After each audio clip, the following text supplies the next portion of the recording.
Now, if I didn't know any better, I'd say that you're looking at running for president. Do it. Do it. Look at me. Do it. I will personally write you a campaign check now on behalf of this country, which does not want you to be president, but which badly wants you to run. I am officially running for President of the United States, and we are going to make our country great again. There's not going to be a President Donald Trump. I think that man will be president of the United States right about the time that spaceships come down filled with dinosaurs and red cake. Donald Trump has been saying that he will run for president as a Republican, which is surprising since I just assumed he was running as a joke. Donald Trump will not become president. I continue to believe Mr. Trump will not be president. Donald Trump will never, ever be president. Moderator, but apparently believes that Donald Trump is a clown. President Obama will go down as perhaps the worst president in the history of the United States! Exclamation point at real Donald Trump. Well, at real Donald Trump, at least I will go down as a president. You're never going to be president of the United States by insulting your way to Let's see, I'm at 42 and you're at... We have a key race alert right now. Donald Trump now has reached the number of delegates needed to clinch the Republican presidential nomination. So, right now, Mr. Trump, to answer your call for political honesty, I just want to say, you're not going to be president, all right? It's been fun. It's been great. I love you.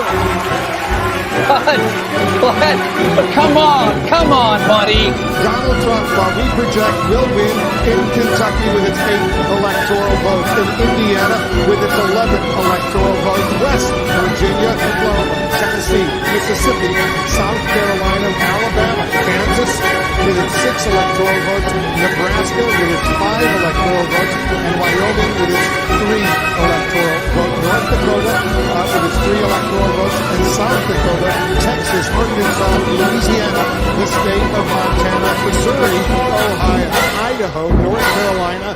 I, Donald John Trump, do solemnly swear.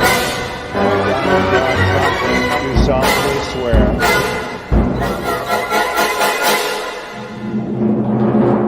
Together, we will make America great again.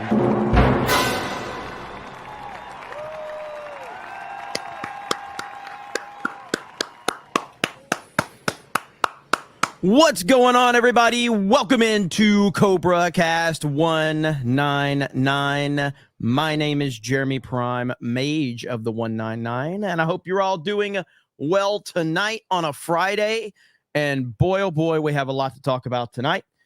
So we're not going to waste a lot of time. Holy shit, man. Brazil, Kamala, Elon, Trump. There's a lot going on in the world, and let me tell you, the CNN interview was a complete and total disaster on every single level, and they are in freefall mode right now. They are in full-on damage control. The Democrats and all of the leftist lunatics out there, crazy stuff indeed. But first, I want to say hello to all of you, and we've already got a lot of super chats and gifted memberships already. Look at there. It's been I've been busy today. I had Geeks and Gamers Daily. I had Friday Night Tights. Now we're on Cobra Cast, and in the middle of all of that, I've been making videos, keeping up with all the news, and of course, I have been playing the Black Ops 6 open beta. So I'll give my thoughts on that a little bit later, potentially. But this is all about what's going on in the world today. And we got Alan Tanasi for $20. Let's be honest. The Kamala interview was as bad as a casting couch interview on one of those tube websites. I was just waiting for her to start the threesome, but I wouldn't know. I don't go to those kind of websites. Alan. Scanning in. What's up, Alan? Good to see you here, brother. And I agree. It was bad. And we're going to talk about that for sure. Mad Max says, Jeremy, I don't know about you, but if Heels Up Harris wins, I'm selling my house and getting an RV trailer and going off grid. Don't panic. Don't panic. I've got good news for all of you here tonight. So we're going to talk about that. No black pilling here at Cobra Cast. All right. There is reasons to be optimistic. Okay. Bubba Dank with 20 gifted memberships. Thank you, Bubba Dank in the house. And also Bubba Dank with a $20 super chat says, I like to see a fellow Trump supporting Floridian Duval, Trump 2024. Thank you, my Florida brother. You know how it is here in Florida. You just don't understand, man. If you're not from Florida, you just don't understand. All right. We are a different kind of peeps out here in the great state of Florida. Okay. Shorts and Crocs. That's the way we roll, okay? We don't care. It's beach town around here, man. All right? It's beach town. You got to wear shorts, okay? You do. It's long sleeves and shorts for me, all right? I like wearing my long sleeve shirts and my shorts. That's how it is, okay? That's how we roll in Florida. It is a different place around here, and we love it. We love it. None for 20. Says, Jeremy, I could use your help, bud, tossing my hat in the ring here. I could use some help over at Real Really Now on Elon's site. What do you got going on over there? You can shoot me a tag and I can take a look at it, man, and see what's going on. On X, I have to call it X now, man. Donald Trump is there, all right? So Donald Trump is there. So I have to call it X. That's the law. That's right, Dirk Mathers. It's a law here in Florida. Okay, it's a law. Troy News says multi-billionaire Reid Hoffman was on the All In podcast today. He funded the Jean Carroll case against Trump, removal of ballots for RFK, Letitia James campaigning, and he prepped Biden for his debate. Really? Well, and he was on the All In podcast. Did they grill him? Because all of those guys are Trump supporters now, I think. I think all of those guys are Trump supporters. So I'll be interested to know if they actually grilled him. Troy News says RFK joined the Oh, here we go. RFK joined the podcast and confronted Reid. As you might have guessed, he ran without a word while RFK spoke. Reid Hoffman is trash, Trump resentment. And really, can somebody tag me in a clip of this if it's on X? I need to see this. So just tag me on, you like how I'm saying X? You like how I'm saying it? I'm getting better. And Trump is there putting mean tweets out. So Dan Bass Sugar Mama says, Dan, why are you hiding from me? Jake the Movie Geek says, did you see Laura Loomer's report that Tim Walz's brother is considering endorsing Trump? 100% I did. As a matter of fact, I've got that pulled up as we speak right here. So this is a report right here. Tim Walz's brother says he is considering joining forces with Trump, says his brother is not the type of character you want making decisions about your future. Jeff Wall's Facebook profile was discovered by Laura Loomer, who found several stunning posts. The stories I could tell, not the type of character you want making decisions about your future, he said in a comment. Haven't spoken to him in 8 years. I'm 100% opposed to his ideology. My family wasn't given any notice that he was selected and denied security the days after. Wow. So there we go.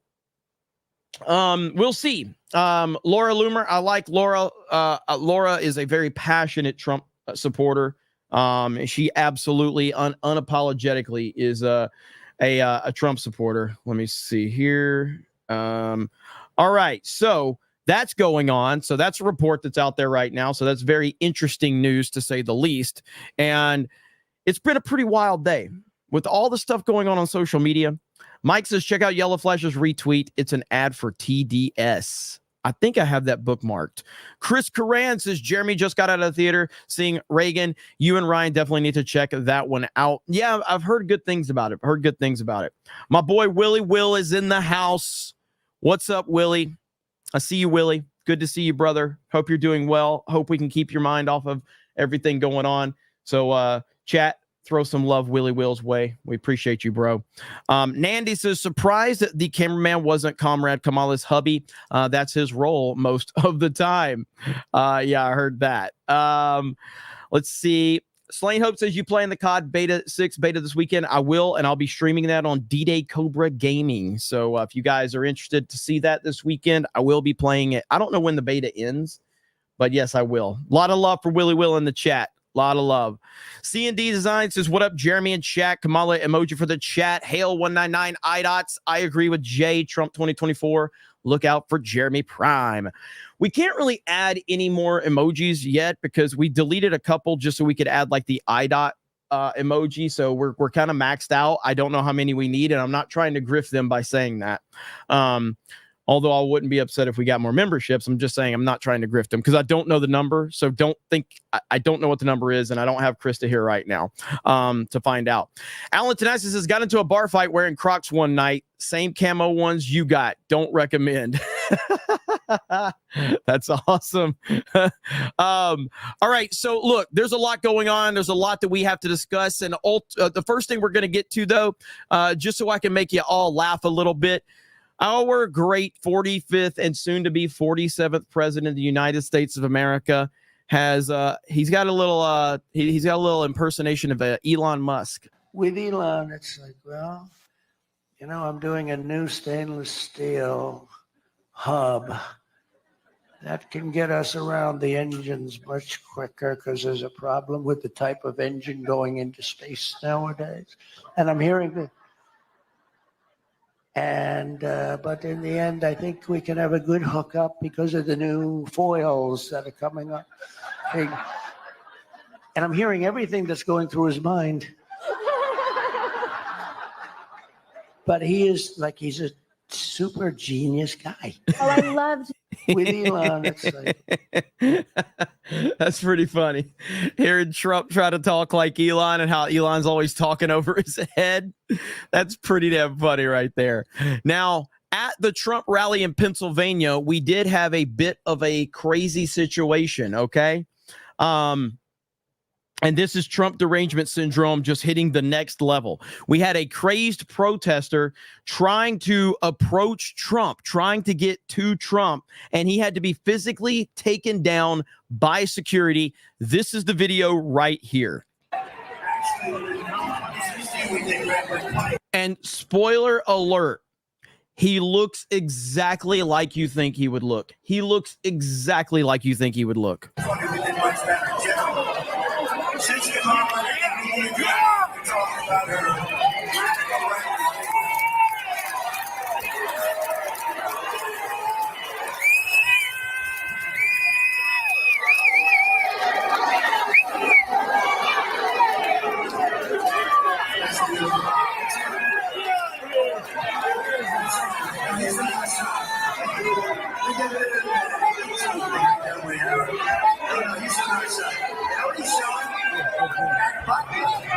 An amazing thing happened.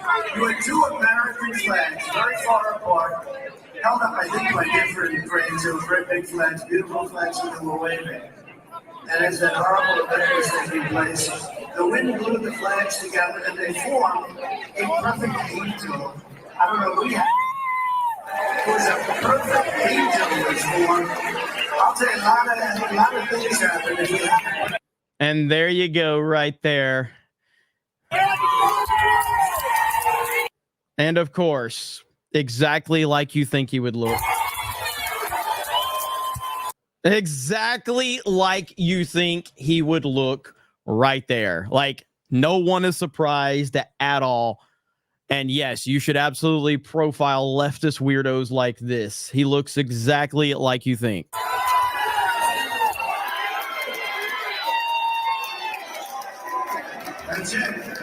So I didn't see, like, so I don't know if Trump just kept talking through it or what. I'm not really sure exactly what happened there. But it sounds like Trump was just continuing to try to talk through it and keep people calm. So I don't know. We shall see. Now, look, what everybody needs to understand is today has been an absolutely insane day because according to reports, X, the #1 source of truth in Brazil, has been completely banned, according to a judge. A judge has ordered for it to be shut down completely in Brazil. Now, what does all of this mean? Well, I'm not completely sure yet. You also had this right here. Brazil's Supreme Court will issue fines up to $8,000 a day to anyone using a VPN to access Twitter/X. So now they're not only have they decided to ban it, they have decided to fine anyone that's using a VPN. This is insane, dude. Like, this is the insanity is off the fucking charts right now. Absolutely off the charts. But it gets worse. And it gets worse because elections have consequences. That's the bottom line. And if you don't think that this is coming to a country near you, namely the United States of America, you got another thing coming. Because if Harris gets in, they're going after Elon. He has lost his privileges, and it should be. I know the audio's a little low on this, so let me see if I can bump it up a little. Here we go, right here. He has lost his privileges, and it should be taken down. And the bottom line is that you can't say that you have one rule for Facebook and you have a different rule for Twitter. The same rule has to apply, which is that there has to be a responsibility that is placed on these social media sites to understand their power. They are directly speaking to millions and millions of people without any level of oversight or regulation. And that has to stop. They are 100% going to go after Elon Musk if Harris wins. That's why it can't happen. But it's not just Elon, but obviously Elon will be the top focus of who they're going after, because they obviously hate Elon Musk because of what Elon Musk is doing. Now, if you want to know who is the judge that is doing this, that's the judge doing it right there. Yes, that's the judge in Brazil that has decided to ban X from the entire country right there. That's the judge right there. And I'll show you another image right here. Right here. This guy right here. This guy right here. Absolutely insane. Like, absolutely insane. So yes, that's a pretty accurate meme right there for sure. But this is scary stuff, man. Like, this is, I hope people understand just exactly how scary this is. Now, right here, the 5-day countdown now begins. Will the Apple App Store start blocking Twitter? Will Google Play Store? History is watching. So now, and again, I'm not completely versed on how all of this is supposed to work. Does it become effective today in terms of people in Brazil? How does that work? But apparently, it really is into the hands of Apple and Android. And will they comply? Will they ban it from the store? How is that going to work? I've got a video here from Alex Jones that we're going to watch because I want to hear what Alex Jones has to say about it. And I have not heard this yet. So this will obviously be good information. So here we go right here from the great Alex Jones talking about it. Here we go. There have been two huge new developments concerning X in the future, not just of free speech in America, but free speech worldwide. And all of this is on the heels of the head of Telegram, one of the largest independent social media systems in the world, being arrested last week because he's allowing illegal activity on the platform. By that yardstick, anybody can be arrested. Sundar Pichai, the head of Google, Mark Zuckerberg of Meta, that owns, of course, Facebook and Instagram, and, of course, Elon Musk. And we saw even the ADL a few years ago call for the arrest of Zuckerberg because he wasn't doing enough, as bad as he was. So the two new developments are this. The corrupt Supreme Court judge in Brazil, after secretly trying to make a deal with Elon that he exposed a few weeks ago to hand over user data on people that were criticizing the corrupt communist government so he could arrest them. Elon went public and said, hell no. And then last week closed operations of X inside of Brazil, closed their offices because the corrupt dictator was trying to arrest them. And this is insane. This is absolutely fucking insane. Are people going to actually allow this to happen in the United States of America? Like, holy fuck, man. I can't believe that this is the level that we are at. I can't believe it. It is terrifying. Flat out terrifying. Holy shit. And threatened to arrest them. Since then, he has threatened to charge Elon Musk with obstructing justice. Last night, this corrupt judge that loves to dress up like Count Dracula is kind of a vampire role player or cosplayer or LARPer. But he doesn't suck blood, he sucks freedom. Came out and said, I am going to seize control of Starlink operations and businesses and money inside Brazil. So that's a totally separate company, absolute tyranny, unprecedented under international law, even Brazilian law.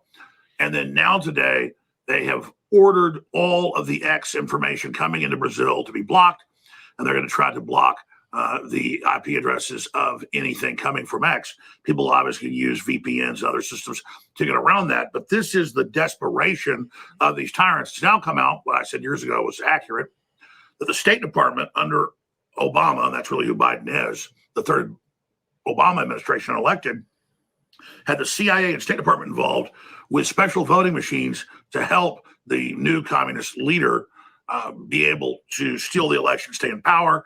They copied the playbook of the Justice Department here and banned Bolsonaro from running for 8 years, and they've since indicted him. So this is a big deal. This is countries that are tyrannical trying to reach outside of their jurisdiction and claw people into them. The EU's also been talking about criminally going after Musk. They're already civilly going after him. So Elon Musk should not be going to Brazil or the EU anytime soon. He's smart. He doesn't need me to tell him that. But this is the level of desperation. And we have a Star Wars line from Princess Leia that the tighter you squeeze, the more star systems will slip through your fingers. The more you tighten your grip, Tarkin, the more star systems will slip through your fingers. Just a major, major escalation in the fight for free speech worldwide as he's doing. And Alex Jones, I'm already skating on demonetization because I've got you on. Now you're gonna get me hit for copyright. Alex, what are you doing to me, man? What are you doing to me? Desperate bureaucracies and tyrannies and totalitarian systems do everything they can to try to bully and intimidate everyone into submission. We've got to support Elon Musk and X now more than ever. And of course, Elon's been fighting back against the censors, the Soros-funded Media Matters organization that goes around as a censorship bureau, targeting sponsors, reaching out to government, creating fake dossiers to get people banned off the internet, debanked, or even arrested. Last year, would go into some of the white supremacist accounts or right-wing accounts that they didn't like, and they would hit refresh thousands of times until finally a major blue chip advertiser like IBM or Apple would then pop up. Then they take screenshots of that, publish it everywhere, and then claim that Elon Musk was trying to place those ads there in a clear attempt to hurt the business model of X, and it did cost them billions of dollars, though Elon has survived through this. If somebody's going to try to blackmail me with advertising, blackmail me with money, go f*** yourself. But God, I love the shock of that room. That room got so scared. They got so scared. And it's just like, holy crap. It's unbelievable. Like they just are like so scared and shocked that Elon said this. The whole room just freezes up. Absolutely insane. Go f*** yourself.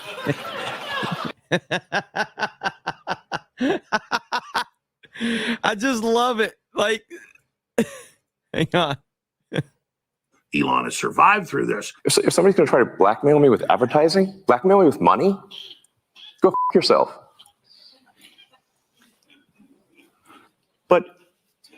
Go yourself. Is that clear? I hope it is. Hey, Bob, if you're in the audience. Well, let me ask you then. That's how I feel. So he sued them in Texas, and the judge has now come out and said, no, the lawsuit goes forward despite what Media Matters is trying to do. So, hey, the Democrats can go to Austin, that's about as communist as New York. They can go to D.C., that's even worse. And they can have their control judges. I'm not saying this judge is controlled, but we can go to more traditional, conservative, common sense jurisdictions, and we can have victories against you as well. So this is not lawfare. This is Musk defending himself. But that whole situation using the law can cut both ways.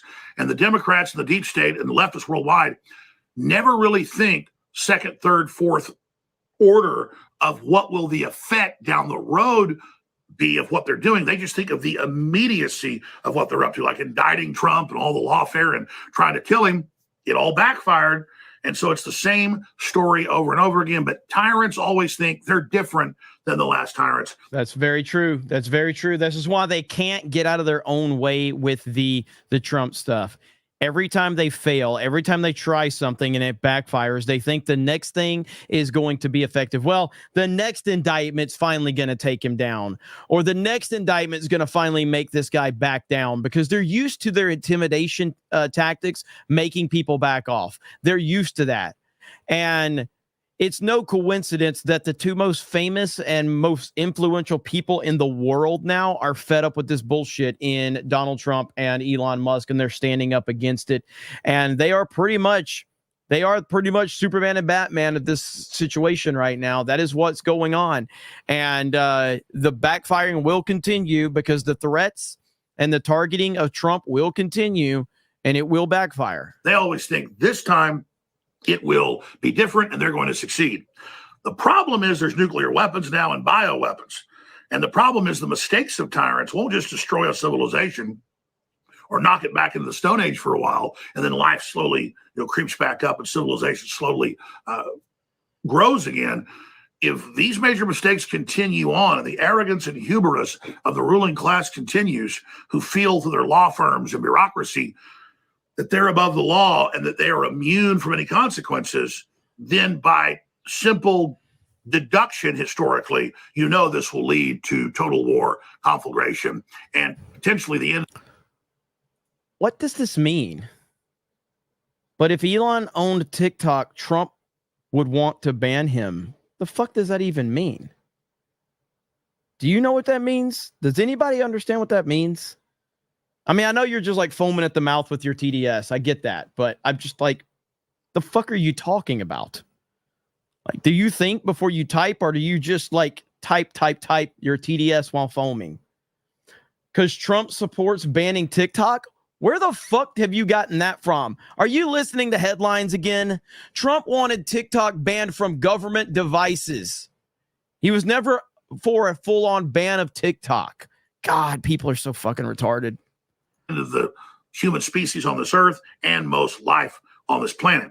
This planet was born out of fire and cataclysm, so it'll definitely come back, even if there's a nuclear war. It just might take hundreds of thousands of years for the few humans that survive to even regrasp civilization, because civilization is so complex and just on time delivery, and the knowledge is so specific of it.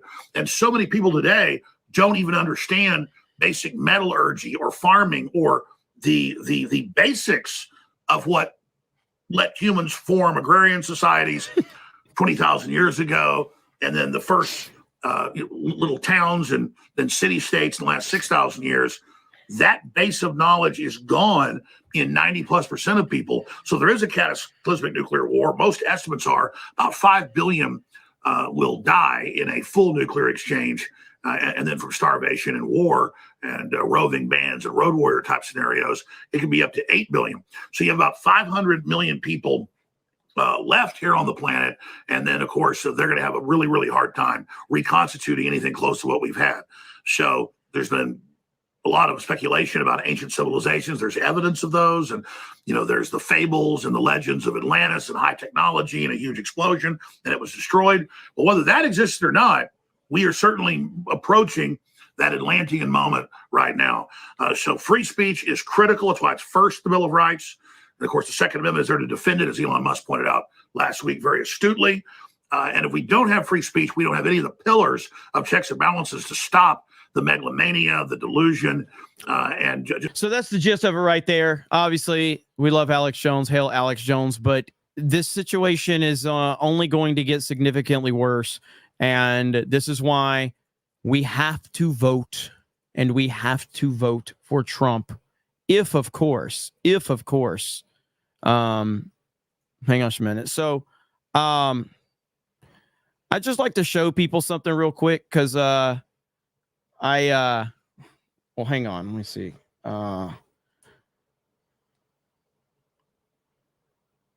Sorry, I had to respond to a message. But okay, so there's a lot. I'm trying to manage like all of the tabs. I have about as many tabs open as Ryan normally does. But holy crap, there's just too much crap to kind of focus in on. But going back to, I'm looking for my bookmarks right now. Where was it at? Because it was about this ban. Is it this right here? Yes. Okay. So this is Kamala Harris. If Twitter would work or X would work. Okay. So right here, Elon Musk warns that free speech may not exist if Kamala Harris, who was a strong supporter of removing Trump from Twitter, gets into office. Here are some attacks on free speech that have taken place in the past month. So let's listen to what she has to say right here. At the whistleblower, directed at so many people. I frankly think that based on this and all we've seen him do before, including attacking members of Congress, that he frankly his Twitter account should be suspended. He is irresponsible with his words in a way that could result in harm to other people. And so the privilege of using those words in that way should probably be taken from him. Anybody that supports Trump getting banned from Twitter is a horrible, terrible person. Anybody that supported that, anybody that cheered for it, anybody that stood by that is a absolutely terrible person, and they will never be able to overcome that in my eyes. One more time, let's listen to her. Look at what he's been tweeting today, directed at the whistleblower, directed at so many people. I frankly think that based on this and all we've seen him do before, including attacking members of Congress, that he frankly his Twitter account should be suspended. He is irresponsible with his words in a way that could result in harm to other people. And so the privilege of using those words in that way should probably be taken from him. He has lost his privileges and it should be taken down. And the bottom line is that you can't say that you have one rule for Facebook and you have a different rule for Twitter. The same rule has to apply, which is that there has to be a responsibility that is placed on these social media sites to understand their power. They are directly speaking to millions and millions of people without any level of oversight or regulation. I think we need to push back on this. There's no guarantee to free speech on misinformation or hate speech, and especially around our democracy. I know you wrote to Twitter and the CEO. This is the absolute worst ticket of all time. You can't pick a worse ticket than these two people. Kamala Harris and Tim Walz is the absolute worst. Holy shit. This is unbelievable. Jack Dorsey, and asked him to take away the president's Twitter handle, his account. How is that not a violation of free speech? I mean, the president has the same rights that you have, that I have, and how would that not just be a slippery slope? Or I've heard that argument, but here's the thing, Jake. First of all, a corporation, which is what Twitter is, it does not have it has obligations, and in this case, Twitter has terms of use policy, and their terms of use dictate who receives the privilege of speaking on that platform and who does not. And Donald Trump has clearly violated the terms of use, and there should be a consequence for that. And there should be a consequence for that. Not to mention the fact that he has used his platform, being the president of the United States, in a way that has been about inciting fear and potentially inciting harm against a witness to what might be a crime against our country and our democracy. And for that reason, I do believe that it's clear that he has violated the terms of use, and I'm asking that Twitter does what it has done in previous occasions, which is to revoke someone's privilege. What a horrible person. I'm not even going to leave that face on the screen for you guys because I'm not going to put you through that one. So here, let's just go over my Twitter account for a minute. Okay, so because it would be terrible to do that. But are you listening to the language? Are you listening to the language from these freaks? Like, this is downright fucking terrifying, dude. This is the person that's been installed, not voted in by the people, installed into this position with zero votes, and being protected by the media. Meanwhile, you got people going after Trump. You've got them indicting Trump. And you've got assassination attempt on Trump. You've got new lawsuits that Jack Smith is trying to invent out of thin air on Trump. But of course, do you know who the worst of the worst are right now?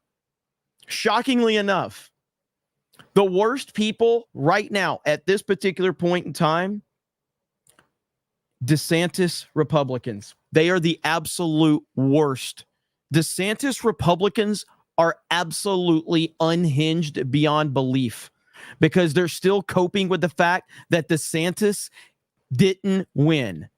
They're still crying about DeSantis. Just to be clear, I actually like Ron DeSantis because I live in the state of Florida. He's been a great governor. He's been phenomenal. I didn't like him during his campaign against Trump. I thought he was horrible. I thought he made a fool of himself. He's done now. He got completely embarrassed. Like I said, he was going to get embarrassed. He embarrassed himself big time. And now, fine. Okay, we're over with. He's back. But these DeSantis Republicans are still, you know what? I need the meatball meme. I don't know if I can find that one. Ramble Rants. If somebody can find the Ramble Rants meatball song from Ron DeSantis, I'll play it. I retired it. I retired it when DeSantis left. Okay? Yes, the DeSantis emoji is gone. We had to get rid of it to free up some space for some other emojis. My apologies. I wasn't expecting on going in on Ron DeSantis, but these people are just absolutely insane. If you look at them, like everything Trump says, and there was an actual, did I bookmark it? Did I like it? Give me a second. There was a tweet under Jeremy Boring's, because Jeremy Boring was whining about, here, let's see. Jeremy Boring was whining about Trump, as he often does. And somebody responded with a perfect response. Here it is right here. Okay, perfect. Here we go. So Jeremy Boring crying about Trump and the whole abortion rules and all of that. I certainly don't begrudge Trump saying he believes abortion law belongs to the states and that he won't advocate for a federal ban of any kind. I disagree, but I don't begrudge him the position. Politics is a messy business, but there is no reason to speak out against the state legislation, blah, blah, blah, blah, blah, blah, blah, blah, blah. This guy responds, when you overreact to every single statement Trump makes, you're acting like the left. You know what Trump is by this point. You know what he's done. You don't need to blow up every time he makes a politically wise statement 60 days from an election. That is the most perfect response ever. It's the most perfect response ever. And that goes for every single one of these right-wing fucking weirdos that cry every time Donald Trump says one thing that they disagree with, and they just go on a fucking meltdown on X. I almost said Twitter. On X. It's unbelievable. I'm going to read this one more time. And honestly, you should just screenshot this and just drop it on all of these right-wing SJWs every time they start crying. When you overreact to every single statement Trump makes, you're acting like the left. You know what Trump is by this point. You know what he's done. You don't need to blow up every time he makes a politically wise statement 60 days from an election. It's unbelievable, man. You say Boring's not right-wing? He's a DeSantis bro. He's a DeSantis bro. The Daily Wire and Jeremy Boring were all in on DeSantis because Ron DeSantis has the conservative values that Donald Trump doesn't have. And I have nothing against the Daily Wire or Jeremy Boring, but I do have a problem when people can't stop crying about Trump 60 days from an election when the Harris campaign is making fools of themselves. It's just like, what the hell are we doing? You know, like, what are these freaking idiots doing? I don't understand it. And so thank you, Eric K. So since the DeSantis bros can't shut up, we're bringing back a classic. But first, we got Kevin Hunts for 50 says Kamala is a black zombie. Oh, and F Bob. God damn it. Kevin Hunts. Cope for 20 says, I know I'm your hero, but please stop calling me out at the end of your streams for no reason. Sure, Alex Jones likes me better, along with Benny Johnson and Eric K. and even Nick. It's all good. I'm no hero. You are Trump. Thank you, Coop. So DeSantis bros, we retired this when DeSantis dropped out of the race. We retired this. We retired this as an opportunity. At least I did. Okay. Shout out to Ramble Rants, the Dilly Meme team.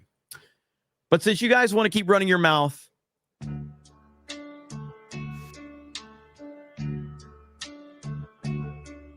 and now the end is near, and so I face the final curtain.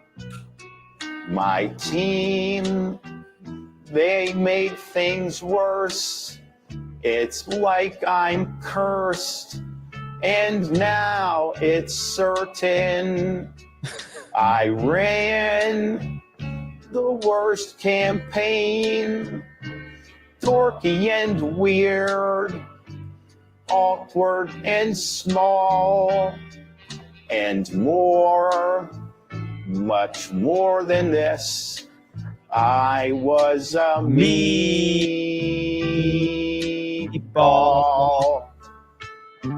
Regrets, I've had a few. Backstabbing Trump, that was a big one. I thought Hail Hydra would do. I thought they knew. Win in the long run. I planned each dumb mistake, each stupid move along my downfall, and more, much more than this. I was a meatball. Yes, there were times, I'm sure you knew, when I bit off more than I should chew. But through it all, when they called me Rob, I shit the bed. I ate like a slob.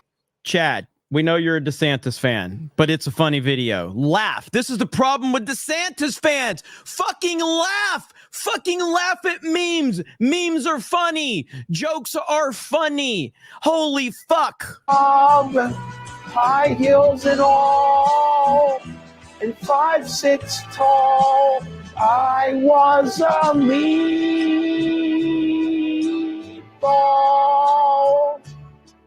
I've lied, fake laughed and cried. I lost it all. So tired of losing. And now the dreams have died. I find it all so confusing to think I could beat Trump. That was just crazy. Thanks a lot, Casey. Oh no, no chance at all. I was a meatball, for I'm just a nerd. I sweat a lot. I bake for claps, and I eat my snot. Nobody minds what I do or say. All that they want is that I go away. High heels and all, and 5'6" tall. I was a meatball.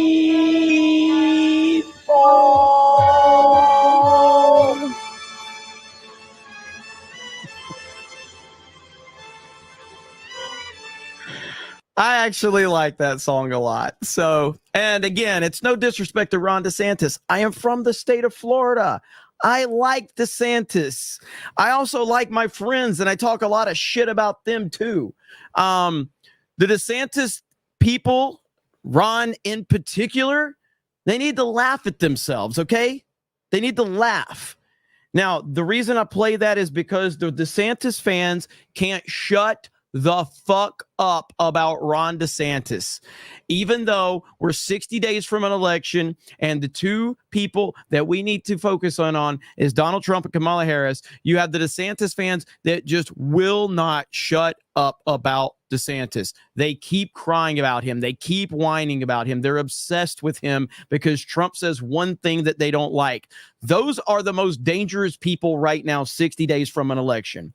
They are, because they claim I'm a conservative and I don't support Donald Trump because he said one thing that I don't like. Emotionally unstable people. They are very dangerous right now, and they need to get a grip, because at the end of the day, you're still going to vote for Trump. You're just going to spend all the time crying about him. And then you're going to have leftists and mainstream outlets picking up the story saying, oh, look, Trump is losing the conservative base. Trump is losing Republicans. No, he's not.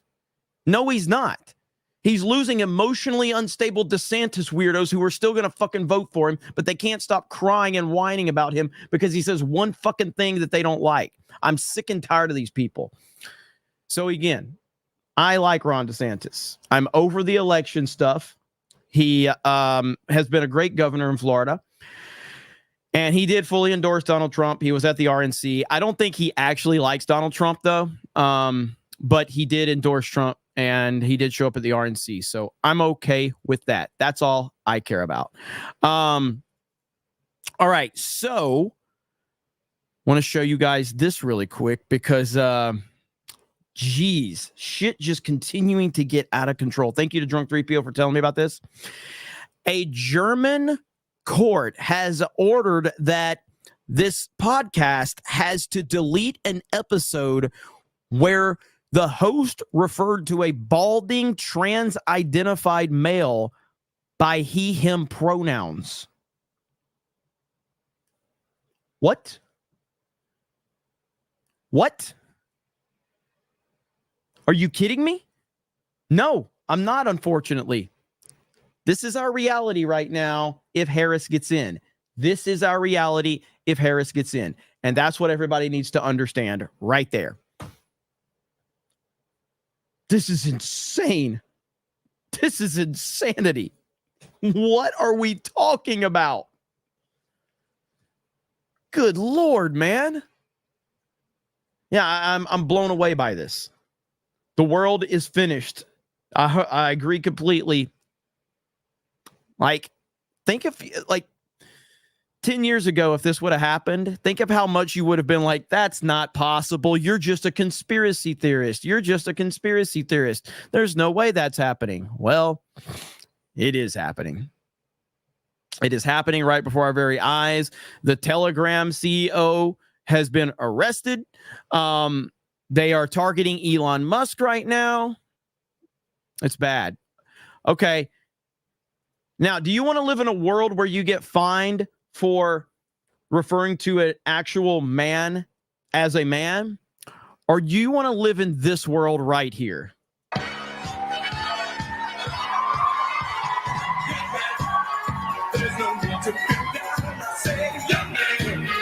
That's the world I want to live in right there. I want to live in this kind of world right here.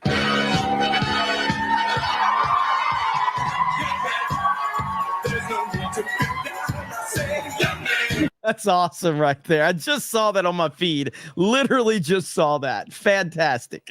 So we'll have to save that one right there. That's great. Let's bookmark that one for Cobra Cast. Okay. So freaking Trump, man. The guy is a freaking legend. How can you not love this man? How does he not make you happy and proud to be an American? That's what it's all about. Let's see here. Okay, let me catch up on a few super chats really quick. Let's go to this account right here. Boom. Okay, super chat time. Let's see. Noah Pinder says, Mary F.K. Kamala Hillary Pelosi. Really? Like, well, I don't even. The actual answer I can't answer because I'm on YouTube. So I'm just not. I can't. Maticus Finch just said my answer. Okay, just if you're in the YouTube chat, Maticus Finch just said my answer. That's my answer right there. I just can't say it on YouTube. Dwayne Sun says there's a meme-styled commercial for Nicole Shanahan that pokes fun of people with TDS. It's on her X page. Pretty funny. I heard some people talking about that one earlier. None says we just gonna ignore that guy. Looks like just like Matt's disguise. Oh yeah, Matt Walsh. William for 5. Known fact: the right is better looking. William says, my best friend's wife is Brazilian. She shouldn't be here originally. She loves the socialist POS. I'm doing what I can to save this kid. Magnum Norris for 10 says, goblins have sex with goblins, birthing new goblins in order to put in the new goblin order. What's up, Magnum Norris? Hope you're doing good, brother. Love Dogs for 10 says, can they, Brazil, really track VPNs? I thought that was the whole point of VPNs. Any experts here? No? Yeah, is anybody here in the chat? Can they answer that? Because I can't. I don't use a VPN, so I don't know. But that's actually a good question. Grand Potato says, Lost World is my favorite Jurassic Park movie. Oh, and hi, Bob. Yeah, maybe I'll go back and watch it one day. I was never a fan of that movie, though. 8 o'clock says, the left thinks they're dealing with cowards like them. Eric K says, Foxwolf Elon is not the Chinese government. Biker Angelo says, Foxwolf Education Fund. Magna Norris says, Trump and the Trump debate is going to be a bloodbath for the Dems, LOL. Yeah, it's going to. When's the debate? When is the date? So like next week? Space comma Digger says freedom of speech is not a privilege, it's a right. Archer Blade says Twitter one didn't even tell you what terms you broke. That is true. Heather Reed says Warren Buffett sold off 900 million shares of a Bank of America stocks today, plus many shares of Apple and other companies. Stock market crash imminent. So please plan accordingly, everyone. Thank you, Heather. I did hear about Warren Buffett selling those shares off. Baked Ewok says Gutfeld Live talking about Star Wars blaming fans right now. Crazy. Ooh, I may have to cover that for Geeks and Gamers. Mac Jerry says, did you see the processor charging at Trump in Jonestown? Secret Service took him down. I did. I played that clip just a little bit earlier, actually. Beefy McWhat now says, this all started when Trump called out the world leaders at Davos. They all planned the pandemic to make it worldwide and make sure he wasn't elected. The coof jab and racism was part of it all. They all hate Trump. They all hate him. Jimmy Gomez says he lied about running for president so he can get reelected for governor. Dan Vash Sugar Mama says, I dropped my daily affirmations in Discord. Nandy says, I can't believe I'm saying this, but thanks to Jeremy, I miss Dan's singing. Hey, I do what I can. Chris Swain says, this kind of persecution is how normal people become revolutionaries. Deep state should be careful. They don't bite off more than they can chew. Troy News says sane and insane could easily switch places if the insane were to become the majority. You would find yourself locked in a padded cell wondering what happened to the world in the mouth of madness. That is a quote. Thank you, Troy News. Over on Rumble, my Rumble peeps. Why does it not keep up with all of my super chats like it should on Rumble? B. Barrett says illegal immigration has gotten so bad in my city, made national news. I work at one of the hotels in the area and get to deal with some of the fallout. We need Don back, 100%. Clowns in Hollyweird says, hey, Jeremy, I wrote a song I think you might like. It's about Trump. Would love for you to check it out. And then you got a link to your X account. I will check that out. Thank you. I appreciate the $10 over on Rumble. Beefy What Now says, F. Harris and Stolen Valor, biatch. Let's go 199. Foosball fan says, Jeff Walz greater than Ron DeSantis 2028. Just kidding. I mean, I think you're going to hear from Ron DeSantis in 2028 for sure. I don't know if he has the personality to elevate him to where he needs to be. I think on a policy standpoint, I think DeSantis is a phenomenal governor, and he's got like really, he's a great policy guy. He has the personality of a like paper grocery bag. Like he just has a horrible personality. And that's just the truth of the matter. Like you can say, well, it shouldn't be about policy and all this shit. And I mean, it should only be about policy and not personality. And I mean, I agree with that, but that's just not the reality of where we are. The reality of where we are is personality matters, and Ron DeSantis has no personality whatsoever. So, it is what it is, I guess. I'm looking right now to see. There ain't no way. Let's see. Really? I got to give my boy Alex Stein a shout out. Primetime 99. He just tweeted this out. Primetime 99, Alex Stein will be opening act for Tucker Carlson and special guest Roseanne Barr on his live tour in Fort Worth, Texas on September 24th. Let's go, Alex Stein, my boy. Crushing it. Congratulations to Alex Stein. That's awesome, man. Alex Stein's great. So I'm really happy for him. That's great news. That's absolutely great news. All right, what is this right here? So Trump is posting a lot of stuff right.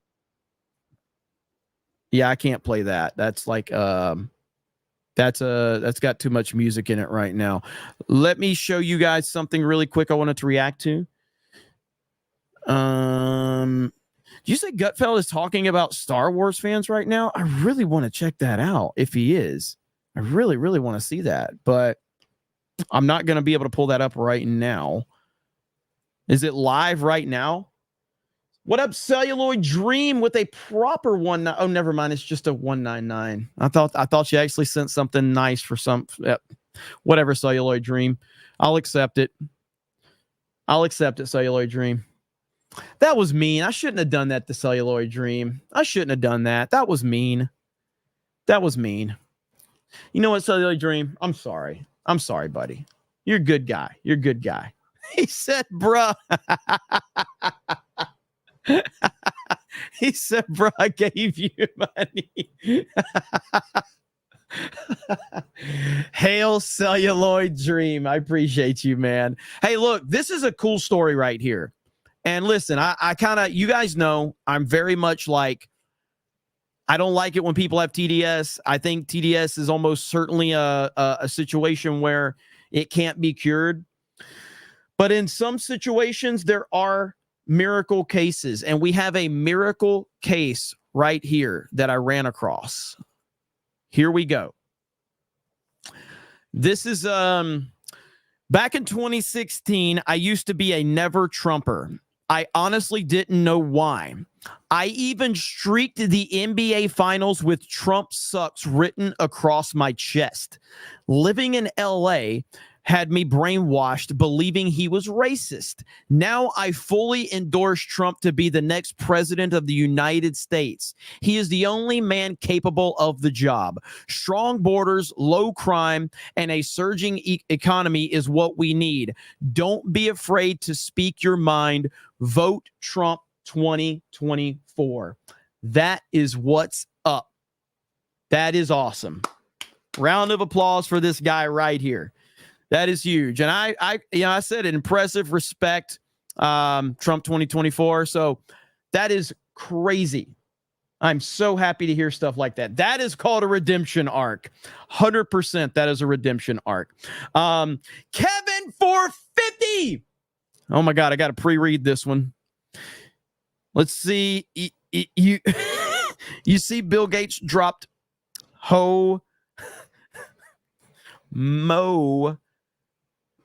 mosquitoes in Florida and Alabama. Get your tampons ready. Oh yeah, Bob.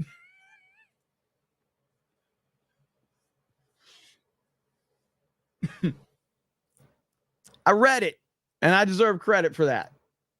I read it and I deserve credit for that. All right. Celluloid Dream for a regular 199. Thank you, Celluloid Dream. Appreciate it.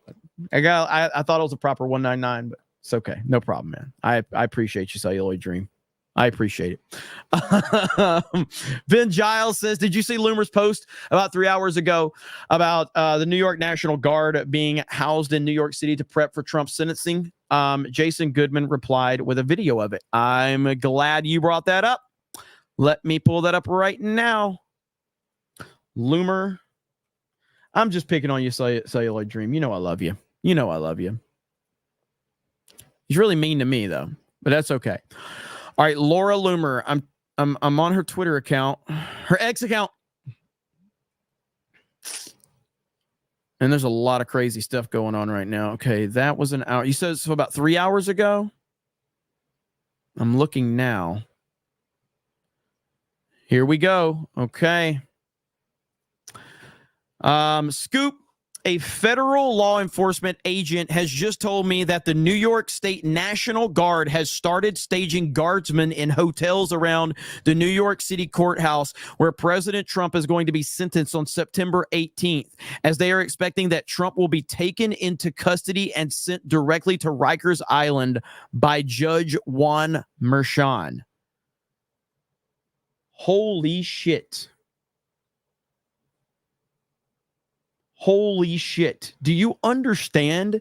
Do you understand what I'm not going to sit here and make any predictions. I'm just saying I don't see that happening. I don't see that happening. Sources say the National Guard is being staged there because the New York mayor, Eric Adams, and Governor Kathy Hochul both believe the police unions are preparing to stage a mass out sick day in support of President Trump on September 18th because none of the officers want to be involved in the persecution of Donald Trump. I just don't think it's going to happen. I truly don't think that they're going to put him in prison. I don't think it's going to happen. What up, Rippa? I just don't see it happening, man.